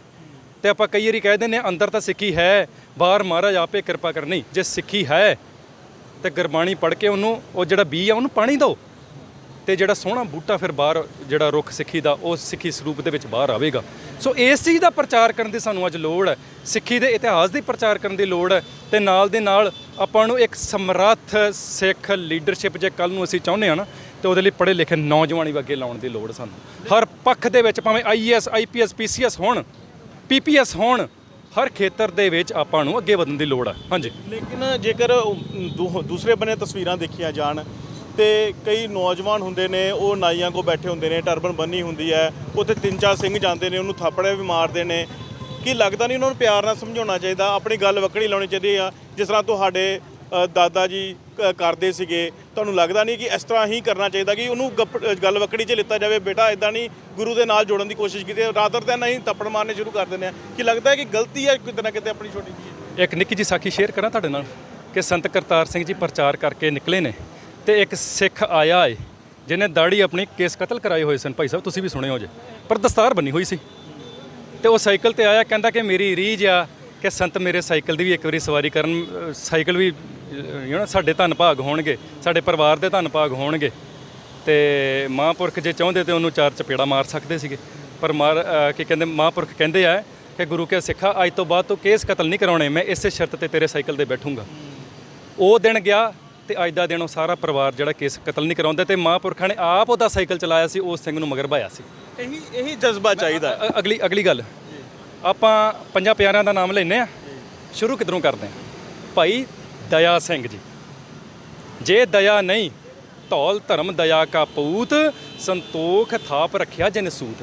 ਜੇ ਸਾਡੇ ਮਨ ਦੇ ਵਿੱਚ ਦਇਆ ਨਹੀਂ ਨਾ ਹੈਗੀ ਤੇ ਫਿਰ ਆਪਾਂ ਸਿੱਖੀ ਦੇ ਫਲਸਫੇ ਤੇ ਪੈਰਾਂ ਨਹੀਂ ਜੇ ਦੇ ਸਕਦੇ। ਸਿੱਧੀ ਗੱਲ, ਦਇਆ ਨਹੀਂ ਹੈਗੀ ਤੇ ਧਰਮ ਦੀ ਕਿੱਥੋਂ ਆਪਾਂ ਪਾਲਣਾ ਕਰਾਂਗੇ? ਕੰਪੈਸ਼ਨ ਨਹੀਂ ਹੈਗਾ, ਐਂਪਥੀ ਨਹੀਂ ਹੈਗੀ, ਸਿੰਪਥੀ ਨਹੀਂ ਹੈਗੀ। ਕਿ ਗੁਰੂ ਮਹਾਰਾਜ ਡਾਂਗ ਦੇ ਜ਼ੋਰ ਦੇ ਉੱਤੇ ਸਿੱਖ ਬਣਾਇਆ ਕਰਦੇ ਸਨ? ਠੀਕ ਹੈ, ਉਹ ਗੱਲ ਗਲਤ ਕਰ ਰਹੇ ਨੇ, ਪਰ ਸਾਡਾ ਜੋ ਫਰਜ਼ ਬਣਦਾ ਹੈ, ਕਿਉਂਕਿ ਦਇਆ ਹੈ, ਦਇਆ ਸਿੰਘ, ਧਰਮ ਸਿੰਘ, ਫਿਰ ਹਿੰਮਤ ਹੋਏਗੀ, ਫਿਰ ਮੋਹਕਮ ਨੂੰ ਆਪਾਂ ਤਾਂ ਪਾਉਂਦੇ ਸਿੱਧਾ ਸਾਹਿਬ ਸਿੰਘ ਨੂੰ ਹੱਥ, ਸਿੱਧਾ ਆਪਾਂ ਇਹਨੂੰ ਹੱਥ ਪਾਉਂਦੇ ਆ, ਹੁਕਮਤ ਨੂੰ ਹੱਥ ਪਾਉਂਦੇ ਆ, ਆਪਾਂ ਜੋਸ਼ ਨੂੰ ਹੱਥ ਪਾਉਂਦੇ ਆ, ਪਰ ਹੋਸ਼ ਉਹ ਹੋਣੀ ਬਹੁਤ ਜ਼ਰੂਰੀ ਹੈ ਭਾਈ ਸਾਹਿਬ, ਬਹੁਤ ਜ਼ਰੂਰੀ ਹੈ। ਸੋ ਉਹ ਕਿਉਂ ਹੋ ਰਿਹਾ ਹੈ, ਕਿਉਂ ਨਾਈਆਂ ਕੋਲ ਬੈਠੇ ਹੋਏ ਆ, ਉਹ ਰਿਸਰਚ ਕਰੀਏ, ਉਹਦਾ ਕਾਰਨ ਕੱਢੀਏ। ਉਹ ਕਾਰਨ ਕੀ ਹੈ ਕਿ ਘਰਾਂ ਦੇ ਵਿੱਚ ਗੁਰਬਾਣੀ ਨਹੀਂ। ਉਹ ਕਾਰਨ ਕੀ ਹੈ ਕਿ ਸਿੱਖੀ ਇੱਕ এনवायरमेंट ਜਿਹੜਾ ਹੁੰਦਾ ਆ, ਜਿੱਧਰੋਂ ਬੱਚੇ ਨੇ ਸਿੱਖਣਾ ਹੈ। 5 ਸਾਲ ਦੀ ਉਮਰ ਦੇ ਵਿੱਚ ਬੱਚੇ ਦਾ ਜਿਹੜਾ ਸੰਥਿਆ ਦਾ ਪ੍ਰਬੰਧ ਨਹੀਂ ਕੀਤਾ ਜਾ ਰਿਹਾ। 5 ਸਾਲ ਦੀ ਉਮਰ ਤੋਂ ਹਰ ਗੁਰਸਿੱਖ ਦੇ ਘਰ ਬੱਚਿਆਂ ਦਾ ਜੋ ਸੰਥਿਆ ਦਾ ਪ੍ਰਬੰਧ ਹੋਣਾ ਚਾਹੀਦਾ। ਕਿਵੇਂ ਕੋਈ ਨਾਈ ਦੀ ਦੁਕਾਨ ਤੇ ਬਹਿ ਜਾਵੇਗਾ? ਫਿਰ ਸਾਨੂੰ ਸਾਡੇ ਬੱਚਿਆਂ ਦੇ ਵਿੱਚ, ਮਾਫ ਕਰਿਓ, ਫਿਰ ਸਾਨੂੰ ਸਾਡੇ ਬੱਚਿਆਂ 'ਚ ਇੰਨਾ ਕੌਨਫੀਡੈਂਸ ਹੋਏਗਾ। ਬੱਚਾ ਬਾਹਰ ਵੀ ਤੁਰਿਆ ਫਿਰਦਾ ਹੈ ਪਰ ਪਤਾ ਹੈ ਕਿ ਕੇਸ ਕਤਲ ਕਰਵਾ ਕੇ ਰਾਤ ਨੂੰ ਘਰ ਨਹੀਂ ਆਵੇਗਾ, ਜਾਂ ਨਸ਼ੇ ਕਰਕੇ ਰਾਤ ਨੂੰ ਘਰ ਨਹੀਂ ਆਵੇਗਾ। ਜਦੋਂ ਆਪਾਂ ਉਹਦਾ ਬੇਸ ਸਟਰੋਂਗ ਕਰਦੇ ਹਾਂ, 15 ਤੋਂ 25 ਸਾਲ ਦੀ ਉਮਰ ਦੇ ਵਿੱਚ ਬੱਚੇ ਨੂੰ ਸਾਂਭਣ ਦੀ ਬਹੁਤ ਲੋੜ ਹੁੰਦੀ ਹੈ। ਅਵਲ ਤਾਂ ਸ਼ੁਰੂਆਤ 5 ਸਾਲ ਦੀ ਉਮਰ ਤੋਂ ਆਪਾਂ ਨੂੰ ਕਰਨੀ ਚਾਹੀਦੀ ਹੈ। ਉਹਨਾਂ ਦਾ ਕਸੂਰ ਨਹੀਂ, ਉਹ ਕਸੂਰ ਗਲਤ ਪ੍ਰਭਾਵ ਦਾ ਹੈ। ਤੇ ਜਦੋਂ ਆਪਾਂ ਡਾਂਗਾ ਲੈ ਕੇ ਉਹਨਾਂ ਦੇ ਦਿਵਾਲੇ ਹੋ ਜਾਵਾਂਗੇ, ਮੈਨੂੰ ਨਹੀਂ ਪਤਾ ਤੁਸੀਂ ਕਿਹਨਾਂ ਦੀ ਗੱਲ ਕਰ ਰਹੇ ਹੋ, ਮੈਂ ਸੱਚੀ ਗੱਲ ਕਹਿ ਰਿਹਾ। ਜੇ ਮੈਨੂੰ ਪਤਾ ਹੁੰਦਾ ਤਾਂ ਮੈਂ ਤੁਹਾਨੂੰ ਦੱਸ ਵੀ ਦਿੰਦਾ। ਮੈਨੂੰ ਨਹੀਂ ਪਤਾ ਕਿ ਇੱਕ ਨਾਈ ਦੀ ਦੁਕਾਨ ਤੇ ਬੈਠੇ ਸਰਦਾਰ ਨੂੰ ਕਿੰਨੇ ਕੁੱਟਿਆ, ਭਾਵੇਂ ਮੇਰੇ ਖਿਆਲ ਕੋਈ ਗੁਰਸਿੱਖ ਨਹੀਂ ਕੁੱਟਿਆ ਹੋਣਾ। ਆਮ ਹੀ ਵੀਡੀਓਜ਼ ਦੇਖਣ ਨੂੰ ਮਿਲਦੀਆਂ ਜੀ। ਸਾਡਾ ਫਰਜ਼ ਬਣਦਾ ਏ ਕਿ ਉਹਨਾਂ ਨੂੰ ਪ੍ਰਚਾਰ ਦੇ ਨਾਲ ਉਹਨਾਂ ਦਾ ਮਾਈਂਡਸੈਟ ਚੇਂਜ ਕੀਤਾ ਜਾਵੇ, ਉਹਨਾਂ ਨੂੰ ਸਿੱਖੀ ਦੀ ਮੁੱਖ ਧਾਰਾ ਦੇ ਵਿੱਚ ਲੈ ਕੇ ਆਇਆ ਜਾਵੇ। ਕਿ ਸਾਨੂੰ ਉਹਨਾਂ ਨੂੰ ਫੜ ਕੇ ਹੱਥੋਂ ਫੜ ਕੇ ਨਾ ਨਾਈ ਦੀ ਦੁਕਾਨ ਤੋਂ ਬਾਹਰ ਨਿਕਲਣਾ ਪਵੇ, ਉਹਨਾਂ ਨੂੰ ਆਪ ਹੀ ਇੰਨਾ ਹੋ ਜਾਵੇ, ਉਹਨਾਂ ਦੇ ਮਨ ਦੇ ਵਿੱਚ ਗੁਰਬਾਣੀ ਦਾ ਇੰਨਾ ਪ੍ਰਭਾਵ ਹੋ ਜਾਵੇ, ਆਪਣੇ ਇਤਿਹਾਸ ਦਾ ਪ੍ਰਭਾਵ ਹੋ ਜਾਵੇ। ਕਿਉਂਕਿ ਭਾਈ ਸਾਹਿਬ ਦੇ 550 ਸਾਲ ਦਾ ਇਤਿਹਾਸ ਆ, ਤਾਂ ਹਜ਼ਾਰਾਂ ਸਾਲਾਂ ਤੋਂ ਕੌਮਾਂ ਜਿਉਂਦੀਆਂ ਨੇ। ਐਸਾ ਵਿਲੱਖਣ ਤੇ ਗੌਰਵਮਈ ਇਤਿਹਾਸ ਵਿਰਸਾ ਕਿਸੇ ਕੋਲ ਨਹੀਂ। ਹੁਣ ਜਿਹੜੀ ਤੁਸੀਂ ਸ਼ੁਰੂਆਤ ਕੀਤੀ ਆ, ਬੇਸ਼ੱਕ 1 ਸਾਲ ਪਹਿਲਾਂ ਤੋਂ ਕਰਤੀ ਸੀ, ਕਲਮ ਦੀ ਸ਼ੁਰੂਆਤ ਜਿਹੜੀ ਆ, ਮੈਂ ਉੱਤੇ ਹੀ ਆਵਾਂਗਾ ਦੁਬਾਰਾ ਮੁੱਦੇ ਤੇ। ਕੀ ਲੱਗਦਾ ਹੈ ਕਿ ਬੂਰ ਪੈਣਾ ਸ਼ੁਰੂ ਹੋਇਆ ਆ, ਔਰ ਨੌਜਵਾਨ ਕਿੰਨੇ ਕੁ ਨੌਜਵਾਨ ਨੇ ਜਿਹੜੇ ਇਸ ਤੁਹਾਡੀ ਜਿਹੜੀ ਇੱਕ ਕੋਸ਼ਿਸ਼ ਆ, ਇੱਕ ਛੋਟੀ ਜਿਹੀ ਕੋਸ਼ਿਸ਼ ਆ, ਉਹ 'ਚ ਆ ਰਹੇ ਨੇ? ਔਰ ਖਾਸ ਤੌਰ ਤੇ ਹਮੇਸ਼ਾ ਵੇਖਿਆ ਜਾਂਦਾ ਰਿਲੀਜੀਅਸ ਵੈਸੇ ਰਿਲੀਜੀਅਸ ਹੁੰਦਾ। ਜੇਕਰ ਸਿੱਖ ਕੌਮ ਹੈ ਤਾਂ ਫਿਰ ਸਿੱਖ ਕੌਮ ਕਹਿੰਦੀ ਜੀ ਅਸੀਂ ਆਪਣੇ ਕਰਾਂਗੇ, ਜੇ ਕ੍ਰਿਸਚਨ ਹੈ ਤਾਂ ਕਹਿੰਦੀ ਜੀ ਕ੍ਰਿਸਚਨਾਂ ਨੂੰ ਕਰਾਂਗੇ। ਤੁਹਾਨੂੰ ਅਗਰ ਕੋਈ ਬੰਦਾ ਰੀਚ ਕਰਦਾ ਹੈ, ਕੋਈ IPS ਬਣਨਾ ਚਾਹੁੰਦਾ, ਕੋਈ PPS ਬਣਨਾ ਚਾਹੁੰਦਾ, ਕੋਈ ਹੋਰ ਡਿਗਰੀ ਕਰਨਾ ਚਾਹੁੰਦਾ, ਕੀ ਉਹਦੇ ਵਾਸਤੇ ਤੁਸੀਂ ਕੁਝ ਦੇਖੋਗੇ, ਉਹਨੂੰ ਵੇਖਿਆ ਜਾਏਗਾ? ਇੱਕ ਬੇਨਤੀ ਕਰ ਦੇਵਾਂ ਕਿ ਜਦੋਂ ਆਪਾਂ ਦਰਬਾਰ ਸਾਹਿਬ ਮੱਥਾ ਟੇਕਣ ਜਾਂਦੇ, ਕਿਸੇ ਦੀ ਜਾਤ ਪਾਤ ਨਹੀਂ ਪੁੱਛੀ ਜਾਂਦੀ। ਜੇ ਕੋਈ ਆਰਥਿਕ ਤੌਰ ਤੇ ਅਸਮਰੱਥ ਹੈ, ਭਾਵੇਂ ਉਹ ਉੱਚੀ ਜਾਤੀ ਦਾ ਹੈ, ਵੈਸੇ ਤਾਂ ਜਾਤੀਆਂ ਹੈ ਨਹੀਂ ਗੀਆਂ, ਜਦੋਂ ਆਪਾਂ ਖੰਡੇ ਬਾਟੇ ਦੀ ਪੌਲ ਛਕ ਲਈਦੀ ਆ ਨਾ, ਜਾਤਾਂ ਇੱਕ ਆ ਥੱਲੇ ਨੀਚਲੇ ਪੱਧਰ ਤੇ ਰਹਿ ਜਾਂਦੀਆਂ ਨੇ। ਤੇ ਸਿੰਘ ਹੋਣਾ ਇੱਥੇ ਹੈ, ਬਾਕੀ ਕੋਈ ਜੱਟ ਹੈ, ਕੋਈ ਮਜ਼ਬੀ ਹੈ, ਕੋਈ ਹੋਰ ਕੋਈ ਮਿਸਤਰੀ ਹੈ, ਹੈ ਨਾ, ਉਹ ਸਾਰਾ ਕੁਝ ਥੱਲੇ ਰਹਿ ਜਾਂਦਾ। ਸੋ ਇਸ ਕਰਕੇ ਉਧਰ ਕਿਸੇ ਦੀ ਜਾਤ ਨਹੀਂ ਪੁੱਛੀ ਜਾਂਦੀ, ਕਿਸੇ ਦੀ ਪਾਤ ਨਹੀਂ ਪੁੱਛੀ ਜਾਂਦੀ। ਸੋ ਇਸ ਕਰਕੇ ਜੇ ਕੋਈ ਆਰਥਿਕ ਤੌਰ ਤੇ ਅਸਮਰੱਥ ਹੈ, ਉਹਨੂੰ ਜਿਹੜੇ ਸਮਰੱਥ ਨੇ ਉਹ ਕਰਨ, ਜ਼ਰੂਰ ਕਰਨ, ਤਾਂ ਜੋ ਅਸਮਰੱਥਾਂ ਦੀ ਜਿਹੜੀ ਹੈ ਉਹ ਮਦਦ ਕੀਤੀ ਜਾਵੇ। ਤੇ ਮੈਂ ਸਮਝਦਾ ਹਾਂ ਕਿ ਇੱਕ ਐਸਾ ਵੀ ਸਮਾਂ ਆਉਣ ਵਾਲਾ ਤਿਆਰ ਹੋ ਸਕਦਾ ਹੈ ਜਦੋਂ ਸਾਡੀ ਇੱਕ ਪੜ੍ਹੀ ਲਿਖੀ ਲੀਡਰਸ਼ਿਪ, ਹੁਣ ਘਾਟ ਕਾਹਦੀ ਆ? ਜੇ ਆਪਾਂ ਰਾਜਨੀਤਿਕਾਂ ਨੂੰ ਮਾੜਾ ਆਖਦੇ ਹਾਂ, ਪਿਛਲੇ 35 ਸਾਲਾਂ ਤੋਂ ਧੱਕੇ ਖਾ ਰਹੇ ਆ ਨਾ। ਕਿਉਂ ਖਾ ਰਹੇ ਆ? ਕਿਉਂਕਿ ਆਪਾਂ ਇੱਕ ਤਾਂ ਆਪਣੇ ਆਪ ਨੂੰ ਐਜੂਕੇਟ ਕਰੀਏ ਤੇ ਇੱਕ ਐਜੂਕੇਟਿਡ ਲੀਡਰਸ਼ਿਪ ਨੂੰ ਪੈਦਾ ਕਰ ਲਈਏ। ਫੈਡਰੇਸ਼ਨ ਨੇ ਪ੍ਰਚਾਰਕ ਪੈਦਾ ਕੀਤੇ ਨੇ, ਫੈਡਰੇਸ਼ਨ ਨੇ ਬੁਲਾਰੇ ਪੈਦਾ ਕੀਤੇ ਨੇ, ਤੇ ਫੈਡਰੇਸ਼ਨ ਨੇ ਲੀਡਰ ਵੀ ਜਿਹੜੇ ਨੇ ਉਹ ਪੈਦਾ ਕੀਤੇ ਨੇ। ਉਹ ਭਾਵੇਂ ਸਮਾਜਿਕ ਹੋਣ, ਭਾਵੇਂ ਰਾਜਨੀਤਿਕ ਹੋਣ।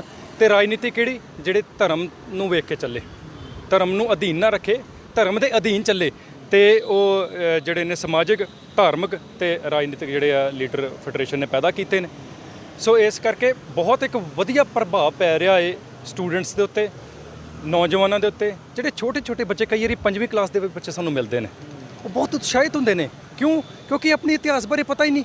ਜਦੋਂ ਦੱਸਦੇ ਆ ਤੇ ਉਹਨਾਂ ਦੀ ਅੱਖਾਂ ਵੀ ਕਈ ਵਾਰੀ ਟੱਡੀਆਂ ਰਹਿ ਜਾਂਦੀਆਂ ਕਿ ਯਾਰ ਐਸੇ ਇਤਿਹਾਸ ਦੇ ਅਸੀਂ ਵਾਰਸ ਹਾਂ, ਐਸੇ ਸੂਰਮਿਆਂ ਦੇ ਦਿੱਗਜਾਂ ਦੇ ਅਸੀਂ ਵਾਰਸ ਹਾਂ। ਸਿਰਫ ਪ੍ਰਚਾਰ ਦੀ ਘਾਟ ਹੈ, ਹੋਰ ਕਿਸੇ ਚੀਜ਼ ਦੀ ਨਹੀਂ। ਤੇ ਜਿੱਥੇ ਸਰਕਾਰ ਦੇ ਨਾਲ ਸਵਾਲ ਕਰਨ ਦੀ ਗੱਲ ਹੈ, ਟੇਬਲ ਟਾਕ ਕਰਨ ਦੀ ਗੱਲ ਹੈ, ਉਧਰ ਆਪਾਂ ਨੂੰ ਹਰ ਪੱਖੋਂ ਸਮਰੱਥ ਹੋ ਕੇ ਵੀ ਜਾਣਾ ਪਵੇਗਾ। ਤੇ ਜਦੋਂ ਕੋਈ ਹੀਲਾ ਨਾ ਰਹਿ ਜਾਵੇ, ਬੇਵਸੀ ਹੋ ਜਾਵੇ, ਅੱਗਿਓਂ ਵੱਧ ਕੇ ਆਉਣ, ਉਹ ਆਖਰੀ ਹਥਿਆਰ ਹੁੰਦਾ। ਪਰ ਉਦੋਂ ਤੱਕ ਆਪਣਾ ਜੋ ਫਰਜ਼ ਬਣਦਾ ਹੈ ਉਹ ਇਹੀ ਬਣਦਾ ਕਿ ਆਪਣੀ ਜਿਹੜੀ ਆਉਣ ਵਾਲੀ ਪੀੜ੍ਹੀ ਹੈ, ਹੀਰੇ ਨੇ, ਤਰਾਸ਼ਣ ਦੀ ਲੋੜ ਹੈ, ਸਮਰੱਥ ਨੇ ਉਹਨਾਂ ਦੇ ਵਿੱਚ। ਉਹ ਜਿਹੜਾ ਇੱਕ ਕਹਿ ਦਿੰਦੇ ਨਾ ਕਿ ਚਿਣਗ ਬਲਦੀ ਪਈ ਹੈ, ਤੇ ਉਸ ਚਿਣਗ ਨੂੰ ਇੱਕ ਮਸ਼ਾਲ ਬਣਾਉਣਾ ਉਹ ਫੈਡਰੇਸ਼ਨ ਦੀ ਜ਼ਿੰਮੇਵਾਰੀ, ਸਾਰੇ ਵੈਸੇ ਤਾਂ ਨੌਜਵਾਨਾਂ ਸਾਰਿਆਂ ਦੀ ਜ਼ਿੰਮੇਵਾਰੀ ਹੈ। ਜਿਹੜੇ ਅੰਮ੍ਰਿਤਧਾਰੀ ਸਿੰਘ ਨੇ, ਜੋ ਜਜ਼ਬਾ ਰੱਖਦੇ ਨੇ, ਦਰਦ ਰੱਖਦੇ ਨੇ ਪੰਜਾਬ ਪ੍ਰਤੀ, ਸਿੱਖਾਂ ਪ੍ਰਤੀ, ਆਪਣੇ ਹੱਕਾਂ ਪ੍ਰਤੀ, ਉਹਨਾਂ ਸਾਰਿਆਂ ਦਾ ਫਰਜ਼ ਬਣਦਾ। ਚੜ੍ਹਤ ਸਿੰਘ, ਹਮੇਸ਼ਾ ਮੇਰਾ ਤੁਹਾਨੂੰ ਆਪਣਾ ਪਰਸਨਲੀ ਸਵਾਲ ਹੈ ਕਿ ਲੋਕ ਅਮਰੀਕਾ ਨੂੰ ਜਾਂਦੇ ਆ, ਚੜ੍ਹਤ ਸਿੰਘ ਅਮਰੀਕਾ ਤੋਂ ਪੰਜਾਬ ਵਾਪਸ ਆ ਗਏ, ਕੀ ਦਿਮਾਗ 'ਚ ਸੀਗਾ ਉਸ ਸਮੇਂ ਵੀ? ਕਿਉਂਕਿ ਪ੍ਰਚਾਰ ਤਾਂ ਤੁਸੀਂ ਨਹੀਂ ਕਰਦੇ, ਲੇਕਿਨ ਦਿਮਾਗ 'ਚ ਵਲਵਲਾ ਬੰਦੇ ਦਾ ਹੁੰਦਾ, ਯਾਰ ਮੈਂ ਇੱਥੇ ਨਹੀਂ ਰਹਿਣਾ, ਮੈਂ ਇਸ ਕਰਕੇ ਇੱਥੇ ਜਾਣਾ। ਕਿਉਂਕਿ ਮੈਂ ਤੁਹਾਨੂੰ ਆਪਣਾ ਵੀ ਡਿਸਕਸ ਕਰ ਰਿਹਾ ਕਿ ਮੇਰਾ ਦਿਲ ਨਹੀਂ ਕਰਦਾ ਇੰਡੀਆ 'ਚ ਰਹਿਣ ਨੂੰ, ਮੇਰਾ ਦਿਲ ਕਰਦਾ ਮੈਂ ਵਿਦੇਸ਼ ਚਲੇ ਜਾ। ਕੋਈ ਵਲਵਲਾ ਹੁੰਦਾ ਦਿਮਾਗ 'ਚ? ਕਿਸ ਤਰ੍ਹਾਂ ਫਿਰ ਦਿਮਾਗ 'ਚ ਆਇਆ ਕਿ ਮੈਂ ਤੁਹਾਡੇ ਕੋਲ ਸਿਟੀਜ਼ਨਸ਼ਿਪ ਵੀ ਹੈਗੀ ਆ, ਤੁਸੀਂ ਇੱਥੇ ਵਾਪਸ ਆ ਗਏ? ਕਈ ਲੋਕ ਬਹੁਤ ਸਾਰਾ ਰੌਲਾ ਵੀ ਪਾ ਰਹੇ ਨੇ ਕਿ ਅਸੀਂ ਇੱਥੋਂ ਆਏ ਆ, ਉਹਨਾਂ ਦਾ ਤਾਂ ਅਸੀਂ ਨਾਮ ਨਹੀਂ ਲਾਉਂਦੇ, ਲੇਕਿਨ ਕਿਤੇ ਨਾ ਕਿਤੇ ਲੱਗਦਾ ਹੈ ਕਿ ਜੋ ਦਿਮਾਗ 'ਚ ਸੋਚਿਆ ਸੀਗਾ ਉਹਨੂੰ ਪੂਰ ਪੈਣੀ ਸ਼ੁਰੂ ਹੋਈ ਹੈ। ਵੇਖੋ ਜੀ, ਅਮਰੀਕਾ ਡਾਲਰ ਕਮਾਉਣੇ, ਡਾਲਰਾਂ 'ਚ ਖਰਚ ਲੈਣਾ। ਕੈਨੇਡਾ ਦਾ ਵੀ ਪੀਆਰ ਲੱਗੀ ਸੀ, ਉਹ ਕੈਂਸਲ ਕਰਵਾ ਦਿੱਤੀ ਸੀਗੀ। ਤੇ ਕਹਿਣ ਤੋਂ ਭਾਵ ਆ ਕਿ ਉਧਰ ਜਿਹੜੇ ਸਿੱਖ ਗਏ ਨੇ ਨਾ, ਕਈ ਜਿਨ੍ਹਾਂ ਨੂੰ ਇੱਧਰ ਦੀ ਖਿੱਚ ਆ, ਮਹਾਰਾਜ ਨੇ ਪੈਦਾ ਕਰਨੀ ਖਿੱਚ, ਕਿਸੇ ਬੰਦੇ ਦੀ ਹੱਥ ਦੇ ਵੱਸ ਨਹੀਂ। ਜੇ ਇੱਧਰ ਦੀ ਖਿੱਚ ਆ, ਕਹਿੰਦੇ ਕਿ ਬਹੁਤ ਸੋਹਣਾ ਨਰਕ ਆ ਜੀ ਬਾਹਰ। ਆਪਾਂ ਜੇ ਇੱਧਰੋਂ ਆਪਣੇ ਸਥਾਨ ਛੱਡ ਕੇ ਜਾ ਰਹੇ ਹਾਂ ਤੇ ਬਾਹਰੋਂ ਗੈਰ ਪੰਜਾਬੀ ਆਣ ਕੇ ਕਾਬਜ ਹੋ ਰਹੇ, ਉਹ ਕਿਵੇਂ ਹੋ ਰਹੇ ਆ?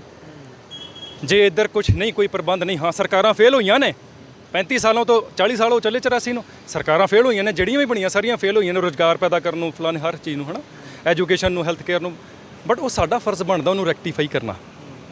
ਹੁਣ ਜੇ ਬਾਹਰੋਂ ਆਣ ਕੇ ਗੈਰ ਪੰਜਾਬੀਏ ਨਿੱਕੇ ਕੰਮ ਤੋਂ ਸ਼ੁਰੂਆਤ ਕਰਦੇ ਨੇ, ਜਦੋਂ ਮੈਂ ਰਿਸਰਚ ਕੀਤੀ, ਥੋੜ੍ਹਾ ਜਿਹਾ ਐਨਾਲਾਈਜ਼ ਕੀਤਾ, ਨਿੱਕੇ ਕੰਮ ਤੋਂ ਸ਼ੁਰੂ ਕਰਦੇ ਨੇ, ਅੱਜ ਇਮਾਰਤਾਂ ਦੇ ਮਾਲਕ ਬਣੇ ਹੋਏ ਨੇ, ਵੱਡੇ ਵੱਡੇ ਪੋਜੀਸ਼ਨਸ ਦੇ ਉੱਤੇ ਨੇ, ਕੋਈ ਕਾਉਂਸਲਰ ਵੀ ਹੈ, ਕੋਈ ਐਮਐਲਏ ਵੀ ਹੈ। ਮੈਂ ਨਾਮ ਨਹੀਂ ਕਿਸੇ ਦਾ ਲਊਂਗਾ, ਨਾ ਮੈਂ ਕਹਿੰਦਾ ਕਿ ਮੰਦਾ ਕਿ ਚੰਗਾ। ਮੈਂ ਕਹਿ ਰਿਹਾ ਕਿ ਇੱਕ ਪੰਜਾਬੀ ਦਾ ਜੋ ਆਪਾਂ ਬਾਹਰ ਚਲ ਜਾਵਾਂਗੇ, ਫਿਰ ਕਵਾਂਗੇ ਯਾਰ ਸਾਡਾ ਘਰ ਪੰਜਾਬ ਹੈ, ਪਰ ਘਰ ਦੇ ਵਿੱਚ ਜਦੋਂ ਗੈਰ ਕੋਈ ਕਾਬਜ ਆ ਕੇ ਬਹਿ ਜਾਵੇ, ਆਪਾਂ ਕਹਿ ਸਕਦੇ ਸਾਡਾ ਘਰ ਹੈ। ਸੋ ਇਸ ਕਰਕੇ ਸਾਡਾ ਫਰਜ਼ ਬਣਦਾ ਹੈ, ਇਸ ਧਰਤੀ ਦੇ ਨਾਲ ਅਸੀਂ ਜੁੜੇ ਹੋਏ ਹਾਂ, ਸਾਡਾ ਫਰਜ਼ ਬਣਦਾ ਹੈ ਕਿ ਇੱਧਰ ਸਟਰਗਲ ਬਾਹਰ ਵੀ ਕਰਨੀ ਹੈ। ਸਟਰਗਲ, ਬਿਨਾਂ ਸਟਰਗਲ ਦੇ ਨਹੀਂ ਕੁਝ ਪ੍ਰਾਪਤ ਹੋ ਜਾਣਾ। 10 ਕੁ ਸਾਲ ਇੱਕ ਨੋਰਮਲ ਜਿਹੜਾ ਇੱਧਰੋਂ 12ਵੀਂ ਕਰਕੇ ਜਾਂਦਾ ਨਾ ਬੱਚਾ, ਉਹਦੇ 10 ਸਾਲ ਘੱਟੋ ਘੱਟ ਇੱਧਰ ਸਟਰਗਲ ਹੈ। ਅਤੇ ਜੇ ਆਪਾਂ ਮਿਹਨਤ ਇੱਧਰ ਕਰ ਲਈਏ, ਸ਼ਾਇਦ ਇੱਧਰ ਥੋੜ੍ਹਾ ਆਪਾਂ ਨੂੰ ਓਪਰਚੁਨਿਟੀ ਆਪ ਜਨਰੇਟ ਕਰਨੀ ਪਵੇ। ਪਰ ਜੇ ਬਾਹਰੋਂ ਆਣ ਕੇ ਤੇ ਇੱਧਰ ਜ਼ਮੀਨਾਂ ਦੇ ਮਾਲਕ ਬਣ ਰਹੇ ਨੇ, ਵੱਡੇ ਕਾਰੋਬਾਰਾਂ ਦੇ ਮਾਲਕ ਬਣ ਰਹੇ ਨੇ, ਉਹ ਕਿੱਥੋਂ ਬਣ ਰਹੇ ਨੇ ਜੇ ਓਪਰਚੁਨਿਟੀ ਕੋਈ ਨਹੀਂ ਹੈਗੀ? ਸੋ ਇਸ ਕਰਕੇ ਕਈ ਵਾਰੀ ਕਹਿ ਦਿੰਦੇ ਨੇ ਕਿ ਜੀ ਆਰਥਿਕ, ਮੈਂ ਮੰਨਦਾ ਕਿ ਆਰਥਿਕ ਤੰਗੀ ਹੋ ਸਕਦੀ ਹੈ, ਹੁੰਦੀ ਹੈ, ਅਤੇ ਬਹੁਤ ਜ਼ਿਆਦਾ ਹੁੰਦੀ ਹੈ। ਬਾਹਰ ਜਾਣਾ ਵੀ ਕੋਈ ਵੈਸੇ ਮਾੜੀ ਗੱਲ ਨਹੀਂ ਹੈਗੀ। ਵਧੇਰੇ ਮਾਤਰਾ ਦੇ ਵਿੱਚ ਇੰਗਲਿਸ਼ 'ਚ ਕਹਿ ਦਿੰਦੇ ਨੇ access of everything is bad. ਜੇ 100 ਦੇ ਵਿੱਚੋਂ 20 ਬਾਹਰ ਜਾ ਰਹੇ ਨੇ, 30 ਬਾਹਰ ਜਾ ਰਹੇ ਨੇ, ਕੋਈ ਮਾੜੀ ਗੱਲ ਨਹੀਂ। ਬਾਹਰ ਸਾਡਾ ਡਾਇਸਪੋਰਾ ਬਹੁਤ ਸਟਰੋਂਗ ਹੈ, ਵੱਡੇ ਵੱਡੇ ਅਹੁਦਿਆਂ 'ਤੇ ਬੈਠੇ ਨੇ, ਵੱਡੇ ਵੱਡੇ ਕਾਰੋਬਾਰਾਂ ਦੇ ਮਾਲਕ ਨੇ। ਪਰ ਜੇ 100 ਦੇ ਵਿੱਚੋਂ 70 ਬਾਹਰ ਜਾਣ ਲੱਗ ਪੈਣ ਤੇ ਘਰ ਨੂੰ ਕੌਣ ਸੰਭੂਗਾ? ਸੋ ਇਸੇ ਕਰਕੇ ਕਿ ਤੁਸੀਂ ਵੱਡੇ ਮੁਕਾਮਾਂ 'ਤੇ ਪਹੁੰਚੋ, ਤੇ ਆਲ ਇੰਡੀਆ ਸਿੱਖ ਸਟੂਡੈਂਟਸ ਫੈਡਰੇਸ਼ਨ ਨੇ ਅਰਦਾਸ ਕੀਤੀ ਹੈ ਗੁਰੂ ਮਹਾਰਾਜ ਦੇ ਚਰਨਾਂ 'ਚ ਸੀਸ ਝੁਕਾ ਕੇ ਕਿ ਮਹਾਰਾਜ ਜੀ ਸੰਗਤਾਂ ਸਹਿਯੋਗ ਕਰਨ, ਗੁਰੂ ਮਹਾਰਾਜ ਮਿਹਰ ਕਰਨ, ਤੇ ਆਲ ਇੰਡੀਆ ਸਿੱਖ ਸਟੂਡੈਂਟਸ ਫੈਡਰੇਸ਼ਨ ਜਿਹੜੇ ਆਰਥਿਕ ਤੌਰ ਦੇ ਉੱਤੇ ਸਮਰੱਥ ਨਹੀਂ ਹੈਗੇ, ਉਹਨਾਂ ਨੂੰ IAS PCS PPS ਜਾਂ ਕੋਈ ਵੀ ਸਿਵਲ ਸਰਵਿਸਿਜ਼, ਕੋਈ ਵੀ ਕੰਪੀਟੀਸ਼ਨ ਦੀ ਤਿਆਰੀ ਫਿਰ ਆਲ ਇੰਡੀਆ ਸਿੱਖ ਸਟੂਡੈਂਟਸ ਫੈਡਰੇਸ਼ਨ ਕਰਵਾਏਗੀ। ਕਿਉਂਕਿ ਉਹੀ ਆਪਾਂ ਗੱਲ ਕਰ ਰਹੇ ਹਾਂ ਕਿ ਹਰ ਏਰੀਏ ਦੇ ਵਿੱਚ ਐਕਸੈਲ ਕਰਨਾ ਉਹ ਖਾਲਸੇ ਦਾ ਸੁਭਾਅ ਹੋਣਾ ਚਾਹੀਦਾ ਵਾ, ਹਰ ਏਰੀਏ ਦੇ ਵਿੱਚ ਐਕਸੈਲ ਕਰਨਾ। ਸੋ ਇਸ ਕਰਕੇ ਹੌਲੀ ਹੌਲੀ ਲੱਗੇ ਹੋਏ ਹਾਂ। ਕਰਮ ਕਰਨਾ ਸਾਡੀ ਜ਼ਿੰਮੇਵਾਰੀ ਹੈ, ਤੇ ਉਹਨੂੰ ਪੂਰਾ ਕਰਨਾ ਉਹ ਗੁਰੂ ਮਹਾਰਾਜ ਦੇ ਹੱਥ ਕਰਨਗੇ, ਗੁਰੂ ਮਹਾਰਾਜ ਪੂਰਾ ਕਰਨਗੇ। ਲਾਸਟ ਸਵਾਲ ਤੁਹਾਨੂੰ ਬੱਗਾ ਜੀ, ਖੁਸ਼ੀ ਹੁੰਦੀ ਹੈ ਅੱਜ ਤੁਹਾਡੇ ਮੂੰਹ ਤੇ ਨੂਰ ਵੀ ਵੇਖਣ ਨੂੰ ਮਿਲ ਰਿਹਾ ਕਿ ਜਿਹੜੀ ਲੰਮੇ ਚਿਰ ਤੋਂ ਤੁਸੀਂ ਆਪਣੀ ਚੀਜ਼ ਸੋਚੀ ਸੀਗੀ, ਉਹ ਕਿਤੇ ਨਾ ਕਿਤੇ ਬੂਰ ਪੈਂਦਾ ਹੋਇਆ ਨਜ਼ਰ ਆ ਰਿਹਾ ਹੈ। ਇੱਕ ਨੌਜਵਾਨ ਤੁਹਾਡੇ ਨਾਲ ਹੁਣ ਮੋਢੇ ਨਾਲ ਮੋਢਾ ਲਾ ਕੇ ਚੱਲ ਰਿਹਾ ਜੀ। ਸਭ ਉਸ ਅਕਾਲ ਪੁਰਖ ਦੀ ਕਿਰਪਾ ਜੀ। ਤੇ ਬਾਕੀ ਕਹਿੰਦੇ ਨੇ ਕਿ ਖੂਨ ਉਬਾਲਾ ਮਾਰਦਾ ਹੁੰਦਾ, ਇਹ ਮਹਾਂਪੁਰਖਾਂ ਦਾ ਖੂਨ ਹੈ, ਇਹ ਯੋਧਿਆਂ ਦਾ ਖੂਨ ਹੈ, ਇਹ ਉਹ ਖੂਨ ਹੈ ਜਿਨ੍ਹਾਂ ਨੇ ਕਰਮ ਕੀਤੇ ਆ। ਇਹਨਾਂ ਦੀ ਕਰਨੀ ਜਿਹੜੀ ਉਹ ਕਹਿਣੀ ਬਣੀ ਹੈ, ਕਹਿਣੀ ਕਰਨੀ, ਕਰਨੀ ਕਹਿਣੀ ਬਣੀ ਇਹਨਾਂ ਦੀ। ਮੈਨੂੰ ਬੜੀ ਖੁਸ਼ੀ ਹੈ ਜੀ ਕਿ ਨੌਜਵਾਨ ਖੂਨ ਆ ਤੇ ਇਹਨਾਂ ਦੇ ਅੰਦਰ ਸਿੱਖੀ ਦੇ ਪ੍ਰਤੀ ਇੰਨਾ ਜਜ਼ਬਾ ਹੈ। ਹਰ ਇੱਕ ਸੁੱਖ ਸਹੂਲਤ ਇਹਨਾਂ ਕੋਲ, ਹਰ ਇੱਕ ਤਰ੍ਹਾਂ ਦੀ ਸੁੱਖ ਸਹੂਲਤ ਇੱਥੇ ਵੀ ਤੇ ਬਾਹਰ ਵੀ, ਪਰ ਫਿਰ ਵੀ ਪੰਥ ਲਈ ਵਿਚਰਦੇ ਨੇ। ਮੇਰੀ 2-4 ਦਿਨ ਹੋ ਗਏ ਇਹਨਾਂ ਦੇ ਪਿਤਾ ਜੀ ਨਾਲ ਦੇ ਪਿਤਾ ਜੀ ਦੇ ਸਾਥੀਆਂ ਨਾਲ ਮੁਲਾਕਾਤ ਹੋਈ। ਮੈਂ 1-2 ਮਿੰਟ 'ਚ ਗੱਲ ਕਲੀਅਰ ਕਰ ਦਾਂਗਾ। ਉਹ ਕਹਿੰਦੇ ਕਿ ਭਾਈ ਸਾਹਿਬ ਜੀ ਇੱਕ ਉਹ ਵੇਲਾ ਸੀ ਕਿ ਜਦੋਂ ਰਾਜੀਵ ਗਾਂਧੀ ਸਾਨੂੰ ਸਪੈਸ਼ਲ ਬੁਲਾਉਂਦਾ ਹੁੰਦਾ ਸੀ ਉੱਥੋਂ ਜੋਧਪੁਰ ਜੇਲ੍ਹ 'ਚੋਂ, ਜਹਾਜ਼ 'ਚ ਸਾਨੂੰ ਲੈ ਕੇ ਆਉਂਦੇ ਅੱਖਾਂ ਦੇ ਪੱਟੀ ਬੰਨ੍ਹ ਕੇ, ਤੇ ਸਾਨੂੰ ਕਹਿੰਦੇ ਸੀ ਕਿ ਤੁਸੀਂ ਦੱਸੋ ਕਿ ਪੰਜਾਬ ਦਾ ਮਸਲਾ ਤੁਸੀਂ ਕਿਵੇਂ ਹੱਲ ਕਰਨਾ। ਇਹਨਾਂ ਨੂੰ ਪੁੱਛਦੇ ਸੀ ਤੇ ਇਹਨਾਂ ਦਾ ਜਵਾਬ ਹੁੰਦਾ ਸੀ ਕਿ ਸੰਤ ਜਰਨੈਲ ਸਿੰਘ ਜੀ ਉਹਨਾਂ ਨੂੰ ਬੁਲਾਉਣਾ ਸੀ, ਸੰਤ ਜਰਨੈਲ ਸਿੰਘ ਭਿੰਡਰਾਂ ਜੀ ਨੂੰ ਬੁਲਾਉਣਾ ਸੀ, ਭਾਈ ਅਮਰੀਕ ਸਿੰਘ ਜੀ ਨੂੰ ਬੁਲਾਉਣਾ ਸੀ। ਮੈਂ ਤੇ ਇੱਕ ਆਮ ਸੇਵਾਦਾਰ ਬਣ ਕੇ ਸੇਵਾ ਨਿਭਾ ਰਿਹਾ ਸੀ, ਉਹਨਾਂ ਨੂੰ ਕਿਉਂ ਨਹੀਂ ਉਸ ਲਈ ਬੁਲਾਇਆ? ਤੇ ਉਹਨਾਂ ਕੋਲ ਅੱਗੋਂ ਕੋਈ ਜਵਾਬ ਨਹੀਂ ਸੀ ਹੁੰਦਾ। ਲਾਗੇ ਕੇਵਿਸ ਗਿੱਲ ਵੀ ਹੁੰਦਾ ਸੀ ਤੇ ਉਹਨਾਂ ਨੇ ਇੱਕੋ ਗੱਲ ਕੀ ਕਹਿੰਦੇ ਕਿ ਮਸਲੇ ਹੱਲ ਦੀ ਬਾਅਦ 'ਚੋਂ ਗੱਲ ਕਰਾਂਗੇ, ਪਹਿਲੋਂ ਤੁਹਾਡੀ ਮਾਤਾ ਜੀ ਨੇ, ਯਾਨੀ ਕਿ ਤੇਰੀ ਮਾਂ ਨੇ ਜੋ ਕਰਮ ਕੀਤਾ ਹੈ, ਤੂੰ ਸ਼੍ਰੀ ਅਕਾਲ ਤਖਤ ਸਾਹਿਬ ਜਾ ਕੇ ਮਾਫੀ ਮੰਗ ਸਾਰੀ ਕੌਮ ਕੋ। ਉਹ ਕਹਿੰਦਾ ਕਿ ਤੈਨੂੰ ਪਤਾ ਤੂੰ ਕੀ ਕਹਿ ਰਿਹਾ ਮੈਨੂੰ? ਮੇਰੀ ਮਾਂ ਮਾਰੀ ਹੈ ਤੁਹਾਡੀ ਕੌਮ ਨੇ। ਤੇ ਅੱਗੇ ਉਹਨਾਂ ਦਾ ਜਵਾਬ ਸੀ ਕਿਸੇ ਵੀ ਭਾਵੇਂ ਮਹਾਂਪੁਰਸ਼ ਦੀ ਮਾਂ ਨੇ ਆਰਡਰ ਦਿੱਤਾ ਹੁੰਦਾ ਨਾ ਕਿਤੇ ਕਿ ਅਕਾਲ ਤਖਤ ਸਾਹਿਬ ਦੇ ਉੱਤੇ ਟੰਗ ਚਾੜ ਦੋ, ਤੇ ਮਾਂ ਉਹਨਾਂ ਦੀ ਵੀ ਮਾਰ ਦੇਣੀ ਸੀ ਉਹਨਾਂ ਨੇ। ਤੇਰੀ ਮਾਂ ਨਹੀਂ ਮਾਰੀ, ਭਾਰਤ ਦੀ ਪ੍ਰਾਈਮ ਮਿਨਿਸਟਰ ਮਾਰੀ ਹੈ, ਜ਼ਾਲਮ ਪ੍ਰਾਈਮ ਮਿਨਿਸਟਰ ਮਾਰੀ ਹੈ ਜਿਹਨੇ ਗੁਰੂ ਘਰ ਦੇ ਉੱਤੇ ਟੰਗ ਚੜਵਾਏ ਆ। ਤੇ ਰਾਜੀਵ ਗਾਂਧੀ ਉਹਨਾਂ ਦੀ ਇਸ ਗੱਲ ਨੂੰ ਕਰੀਬ ਮੰਨ ਗਿਆ ਸੀ ਕਿ ਮੈਂ ਉੱਥੇ ਜਾ ਕੇ ਕੌਮ ਕੋ ਮਾਫੀ ਮੰਗਾਂਗਾ। ਪਰ ਜਿਹੜੇ ਕੌਮੀ ਗਰਦਾਰ ਸੀ, ਮੈਂ ਫਿਰ ਕਹਾਂਗਾ ਕੌਮੀ ਗਰਦਾਰ ਸੀ, ਜਿਹੜੇ ਜਿਨ੍ਹਾਂ ਨੇ ਪੰਥ ਨੂੰ ਵੇਚਦਾ, ਲੋਂਗੋਵਾਲ ਹੋਣੀ, ਬਾਦਲ ਹੋਣੀ, ਇਹਨਾਂ ਕਾਰਨ ਨਾ ਉਹ ਮਾਫੀ ਮੰਗੀ ਤੇ ਨਾ ਹੀ ਜਿਹੜੇ ਪੰਜਾਬ ਦੇ ਬੰਦੇ ਹੱਕ ਸੀ ਉਹ ਮਿਲੇ। ਇੱਥੋਂ ਤੱਕ ਕਿ 370 ਧਾਰਾ ਦੇਣ ਨੂੰ ਵੀ ਉਹ ਤਿਆਰ ਹੋ ਗਏ ਸੀ ਪੰਜਾਬ ਨੂੰ ਉਸ ਵੇਲੇ।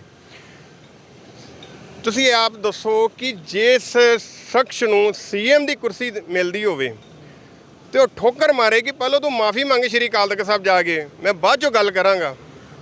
ਤੇ ਉਸ ਪਰਿਵਾਰ ਦੀ ਕੁਰਬਾਨੀ ਨੂੰ, ਉਹਨਾਂ ਦੇ ਜਜ਼ਬੇ ਨੂੰ ਆਪਾਂ ਅਗਰ ਅਣਦੇਖਾ ਕਰੀਏ, ਮੇਰੇ ਕਹਿਣ ਦਾ ਮਤਲਬ ਕਿ ਇਹਦੇ ਵਰਗਾ ਕੋਈ ਮੁਤੱਸਫੀ ਨਹੀਂ ਹੋਏਗਾ। ਦੂਜੀ ਗੱਲ ਰਹਿ ਗਈ ਕਿ ਮੈਂ ਦੇਖਿਆ ਹੈ ਕਿ ਅੱਜ ਕੱਲ੍ਹ ਸੋਸ਼ਲ ਮੀਡੀਆ 'ਤੇ ਵੀ ਨਫ਼ਰਤ ਦਾ ਪ੍ਰਚਾਰ ਚਾਲੂ ਹੋ ਗਿਆ। ਨਫ਼ਰਤ ਹੈ ਨਾ, ਜਿਹੜੀ ਨਫ਼ਰਤ ਕਿਸੇ ਵੀ ਧਰਮ 'ਚ ਨਫ਼ਰਤ ਨੂੰ ਮਹਾਪਾਪ ਗਿਣਿਆ ਗਿਆ। ਇਹਨਾਂ ਨੇ ਹੁਣੇ ਕਿਹਾ ਕਿ ਧਰਮ ਦਇਆ ਦਾ ਪੂਤ ਹੈ, ਠੀਕ ਹੈ। ਨਾ ਹੀ ਹਿੰਦੂ ਸਾਡਾ ਵੈਰੀ ਆ, ਨਾ ਕ੍ਰਿਸਚਨ ਸਾਡਾ ਵੈਰੀ ਆ, ਨਾ ਮੁਸਲਮਾਨ ਸਾਡਾ ਵੈਰੀ ਹੈ, ਨਾ ਜੈਨੀ, ਨਾ ਪਾਰਸੀ ਵੈਰੀ ਹੈ। ਹਾਂ, ਗਲਤ ਬੰਦੇ ਹਰ ਇੱਕ ਧਰਮ 'ਚ ਹੁੰਦੇ ਨੇ, ਜ਼ਾਲਮ ਬੰਦੇ ਹਰ ਇੱਕ ਧਰਮ 'ਚ ਹੁੰਦੇ ਨੇ। ਉਹ ਸਾਡੇ ਸਿੱਖ ਧਰਮ 'ਚ ਵੀ ਸੀ, ਕੇਵਿਸ ਗਿੱਲ ਸੀ, ਬੇਅੰਤ ਬੁੱਚੜ ਸੀ। ਹਰ ਇੱਕ ਧਰਮ 'ਚ ਮਾੜੇ ਬੰਦੇ ਹੁੰਦੇ ਨੇ, ਧਰਮ ਕੋਈ ਮਾੜਾ ਨਹੀਂ ਹੁੰਦਾ। ਤੇ ਮੈਂ ਖਾਸ ਕਰਕੇ ਬਾਹਰ ਬੈਠੇ ਜਿਹੜੇ ਸਾਡੀ ਕੌਮ ਦੇ ਸਿੱਖ ਵੀਰ ਨੇ, ਮੈਂ ਉਹਨਾਂ ਨੂੰ ਵੀ ਕਹਾਂਗਾ ਕਿ ਤੁਸੀਂ ਕਿਸੇ ਗੱਲ ਦੀ ਚਿੰਤਾ ਨਾ ਕਰੋ। ਪੰਜਾਬ ਦੇ ਵਿੱਚ ਅਗਰ ਇੱਕ ਬੰਨੇ ਨਫ਼ਰਤ ਦਾ ਕੋਈ ਬੀ ਪਾਉਂਦੇ ਆ ਤੇ ਦੂਜੇ ਬੰਨੇ ਇਸ ਤਰ੍ਹਾਂ ਦੇ ਵੀ ਕੌਮ ਨੂੰ ਪਿਆਰ ਕਰਨ ਵਾਲੇ ਬੈਠੇ ਨੇ, ਦੂਜੇ ਧਰਮਾਂ ਨੂੰ ਪਿਆਰ ਕਰਨ ਵਾਲੇ ਬੈਠੇ ਨੇ। ਅਸੀਂ ਉਹਨਾਂ ਦਾ ਨਫ਼ਰਤ ਦਾ ਬੀ ਪੁੰਗਰਨ ਨਹੀਂ ਜੇ ਦੇਵਾਂਗੇ। ਤੇ ਕ੍ਰਿਸਚਨ ਵੀਰਾਂ ਨੂੰ ਮੈਂ ਇਹੀ ਕਹਿਣਾ ਚਾਹੁੰਦਾ ਕਿ ਤੁਸੀਂ ਬੇਫਿਕਰ ਰਹੋ। ਸਿੱਖ ਧਰਮ, ਸਿੱਖ ਕੌਮ ਉਹ ਹੈ ਜਿਹੜੀ ਦੂਸਰਿਆਂ ਦੇ ਧਰਮ ਵਾਸਤੇ ਵੀ ਆਪਣੇ ਸੀਸ ਕਟਵਾ ਦਿੰਦੀ ਹੈ, ਆਪਣੇ ਬੱਚੇ ਵਾਰ ਦਿੰਦੀ ਹੈ ਦੂਸਰਿਆਂ ਦੇ ਧਰਮ ਵਾਸਤੇ ਵੀ, ਠੀਕ ਹੈ। ਤੇ ਇਹ ਜਜ਼ਬਾ ਗੁਰੂ ਸਾਹਿਬ ਤੋਂ ਲੈ ਕੇ ਤੇ ਹੁਣ ਤੱਕ ਵੀ ਸਾਡੇ ਖੂਨ 'ਚ ਹੈਗਾ ਹੈ। ਜੇਕਰ ਤੁਹਾਡੇ ਧਰਮ ਦੇ ਕਿਸੇ ਵੀ ਤਰ੍ਹਾਂ ਦੀ ਆ ਜਾਏਗੀ, ਅਸੀਂ ਆਪਣੇ ਸੀਸ ਵੀ ਦੇਵਾਂਗੇ। ਪਰ ਹਾਂ, ਪਖੰਡਵਾਦ ਦਾ ਹੀ ਅਸੀਂ ਸਖਤ ਵਿਰੋਧ 'ਚ ਰਵਾਂਗੇ। ਪਖੰਡਵਾਦ ਚਾਹੇ ਹਿੰਦੂ ਧਰਮ 'ਚ ਹੋਵੇ, ਚਾਹੇ ਸਿੱਖ ਧਰਮ 'ਚ ਹੋਵੇ, ਚਾਹੇ ਕ੍ਰਿਸਚਨ ਧਰਮ 'ਚ ਹੋਵੇ, ਪਖੰਡਵਾਦ ਦੇ ਲਾਲਚ ਦੇ ਕੇ ਧਰਮ ਦੀ ਤਬਦੀਲੀ ਕਰਾਉਣੀ, ਧੱਕੇ ਨਾਲ ਤਬਦੀਲੀ ਕਰਾਉਣੀ, ਪਖੰਡ ਨਾਲ ਤਬਦੀਲੀ ਕਰਾਉਣੀ, ਉਹਦੇ ਆਪਾਂ ਵਿਰੋਧ 'ਚ ਹਾਂ। ਪਰ ਜੇਕਰ ਕਿਸੇ ਵੀ ਧਰਮ ਨਾਲ ਧੱਕਾ ਹੁੰਦਾ ਹੋਏਗਾ, ਸਭ ਤੋਂ ਮੋਹਰੇ ਹੋ ਕੇ ਸਾਡੀ ਕੌਮ ਖੜੇਗੀ। ਅਸੀਂ ਨਫ਼ਰਤ ਦਾ ਬੀ ਨਹੀਂ ਪਾਉਣ ਦੇਵਾਂਗੇ ਕਿਸੇ ਨੂੰ ਵੀ, ਅਸੀਂ ਪਿਆਰ ਦਾ ਸੰਦੇਸ਼ ਦੇਵਾਂਗੇ। ਜਿਵੇਂ ਇਹਨਾਂ ਨੇ ਕਿਹਾ ਕਿ ਗੁਰੂ ਨਾਨਕ ਸਾਹਿਬ ਦਾ ਫਲਸਫਾ ਸੀ ਸਭ ਨੂੰ ਗੱਲ ਵਕੜੀ 'ਚ ਲੈ ਕੇ ਰੱਖਣਾ, ਤੇ ਕੁਝ ਬਾਹਰ ਬੈਠੇ ਅਣਜਾਣ ਬੰਦੇ, ਇਹਨਾਂ ਨੇ ਉਹਨਾਂ ਦਾ ਨਾਂ ਨਹੀਂ ਲਿੱਤਾ, ਮੈਂ ਨਾਂ ਲੈਣਾ ਉਹਨਾਂ ਦਾ, ਕਿਉਂਕਿ ਮੈਂ ਕੱਲ ਵੀਡੀਓ ਵੇਖੀ ਉਹਦੀ। ਬਘੇਲ ਸਿੰਘ ਕਹਿੰਦੇ ਉਹਨੂੰ, ਬਘੇਲ ਸਿੰਘ ਦੇ ਉਹਨੂੰ ਕਹਿਣਾ ਨਹੀਂ ਚਾਹੀਦਾ। ਉਹ ਕਹਿੰਦਾ ਕਿ ਗੁਰੂ ਨਾਨਕ ਸਾਹਿਬ ਦਾ ਫਲਸਫਾ ਬਦਲਣਾ ਚਾਹੀਦਾ। ਮਾਲਕ ਉਹਨੂੰ ਸਮੱਤ ਬਖਸ਼ੇ ਕਿ ਗੁਰੂ ਨਾਨਕ ਸਾਹਿਬ ਦਾ ਜਿਹੜਾ ਫਲਸਫਾ ਉਹ ਨਾ ਬਦਲਿਆ ਜਾ ਸਕਦਾ ਹੈ, ਤੇ ਨਾ ਕਿਸੇ ਨੇ ਕੋਈ ਬਦਲਣ ਦੀ ਜ਼ਰੂਰਤ ਤੇ ਨਾ ਹਿੰਮਤ ਆ। ਜਿੱਦਾਂ ਗੁਰੂ ਨਾਨਕ ਸਾਹਿਬ ਦਾ ਫਲਸਫਾ ਬਦਲ ਗਿਆ, ਉਸ ਦਿਨ ਧਰਤੀ ਤਬਾਹ ਹੋ ਜਾਏਗੀ। ਤੇ ਮੈਂ ਉਹਨੂੰ ਆਹੀ ਕਹਿਣਾ ਚਾਹੁੰਦਾ ਹੈ ਕਿ ਤੂੰ ਆਪਣੇ ਆਪ ਨੂੰ ਸੁਧਾਰ, ਮਹਾਰਾਜ ਅੱਗੇ ਨੱਕ ਰਗੜ ਜਾ ਕੇ ਤੈਨੂੰ ਸਮੱਤ ਆਵੇ। ਬਾਕੀ ਠੀਕ ਹੈ, ਪੰਥ ਦਾ ਵਿਹੜਾ ਬਹੁਤ ਖੁੱਲ੍ਹਾ ਹੈ, ਪੰਥ ਦੇ ਵਿਹੜੇ ਦੇ ਆ ਕੇ ਕੋਈ ਵੀ ਸੇਵਾ ਕਰ ਸਕਦਾ ਹੈ। ਪੰਥ ਦਾ ਹੋ ਗਏ, ਕੌਮ ਦਾ ਹੋ ਗਏ, ਨਿਸਵਾਰਥ ਹੋ ਗਏ, ਕੋਈ ਵੀ ਸੇਵਾ ਕਰ ਸਕਦਾ ਹੈ। ਤੇ ਬਸ ਮੈਂ ਇੰਨੀ ਗੱਲ, ਖੁਸ਼ੀ ਹੈ ਕਿ ਕਿਤਨਾ ਕਿਤੇ ਬੂਰ ਪੈ ਗਿਆ। ਉਹ ਕਹਿੰਦੇ ਨੇ ਕਿ 2020 ਦੀ ਗੱਲ ਹੈ ਮੇਰੇ ਖਿਆਲ ਨਾਲ, ਜਦੋਂ ਤੁਸੀਂ ਉਹਦੀ ਇੰਟਰਵਿਊ ਕਰਕੇ ਗਏ ਸੀ ਭਵਨਦੀਪ ਸਿੰਘ ਦੀ, ਉਹਦੇ ਮੂੰਹ ਜਦੋਂ ਗੱਲ ਨਿਕਲੀ ਸੀ ਕਿ ਆਪਣਾ 12-13 ਹਜ਼ਾਰ ਪਿੰਡ ਆ ਤੇ ਹਰ ਇੱਕ ਪਿੰਡ 'ਚ IAS IPS PCS ਕੱਢੀ ਸਾਡਾ ਖਾਲਸੇ ਰਾਜ ਦੀ ਨੀਂਹ ਰੱਖੀ ਜਾਏਗੀ। ਤੇ ਆ ਹਰ ਇੱਕ ਪਿੰਡ ਜਾਣਦੇ ਨੇ, ਹਰ ਇੱਕ ਪਿੰਡ ਜਾਣਦੇ ਨੇ। 13,000 ਪਿੰਡ ਆ। ਫੈਡਰੇਸ਼ਨ ਉਹ ਆ ਕਿ ਜਿਹਨੇ ਕਰਮ ਕੀਤਾ ਆ। ਫੈਡਰੇਸ਼ਨ ਨੇ ਲੀਡਰ ਵੀ ਦਿੱਤੇ ਆ, ਫੈਡਰੇਸ਼ਨ ਨੇ ਪ੍ਰਚਾਰਕ ਵੀ ਦਿੱਤੇ ਆ, ਤੇ ਫੈਡਰੇਸ਼ਨ ਨੇ ਯੋਧੇ ਵੀ ਦਿੱਤੇ ਆ ਜਿਨ੍ਹਾਂ ਨੇ ਸੀਸ ਦਿੱਤੇ ਆ।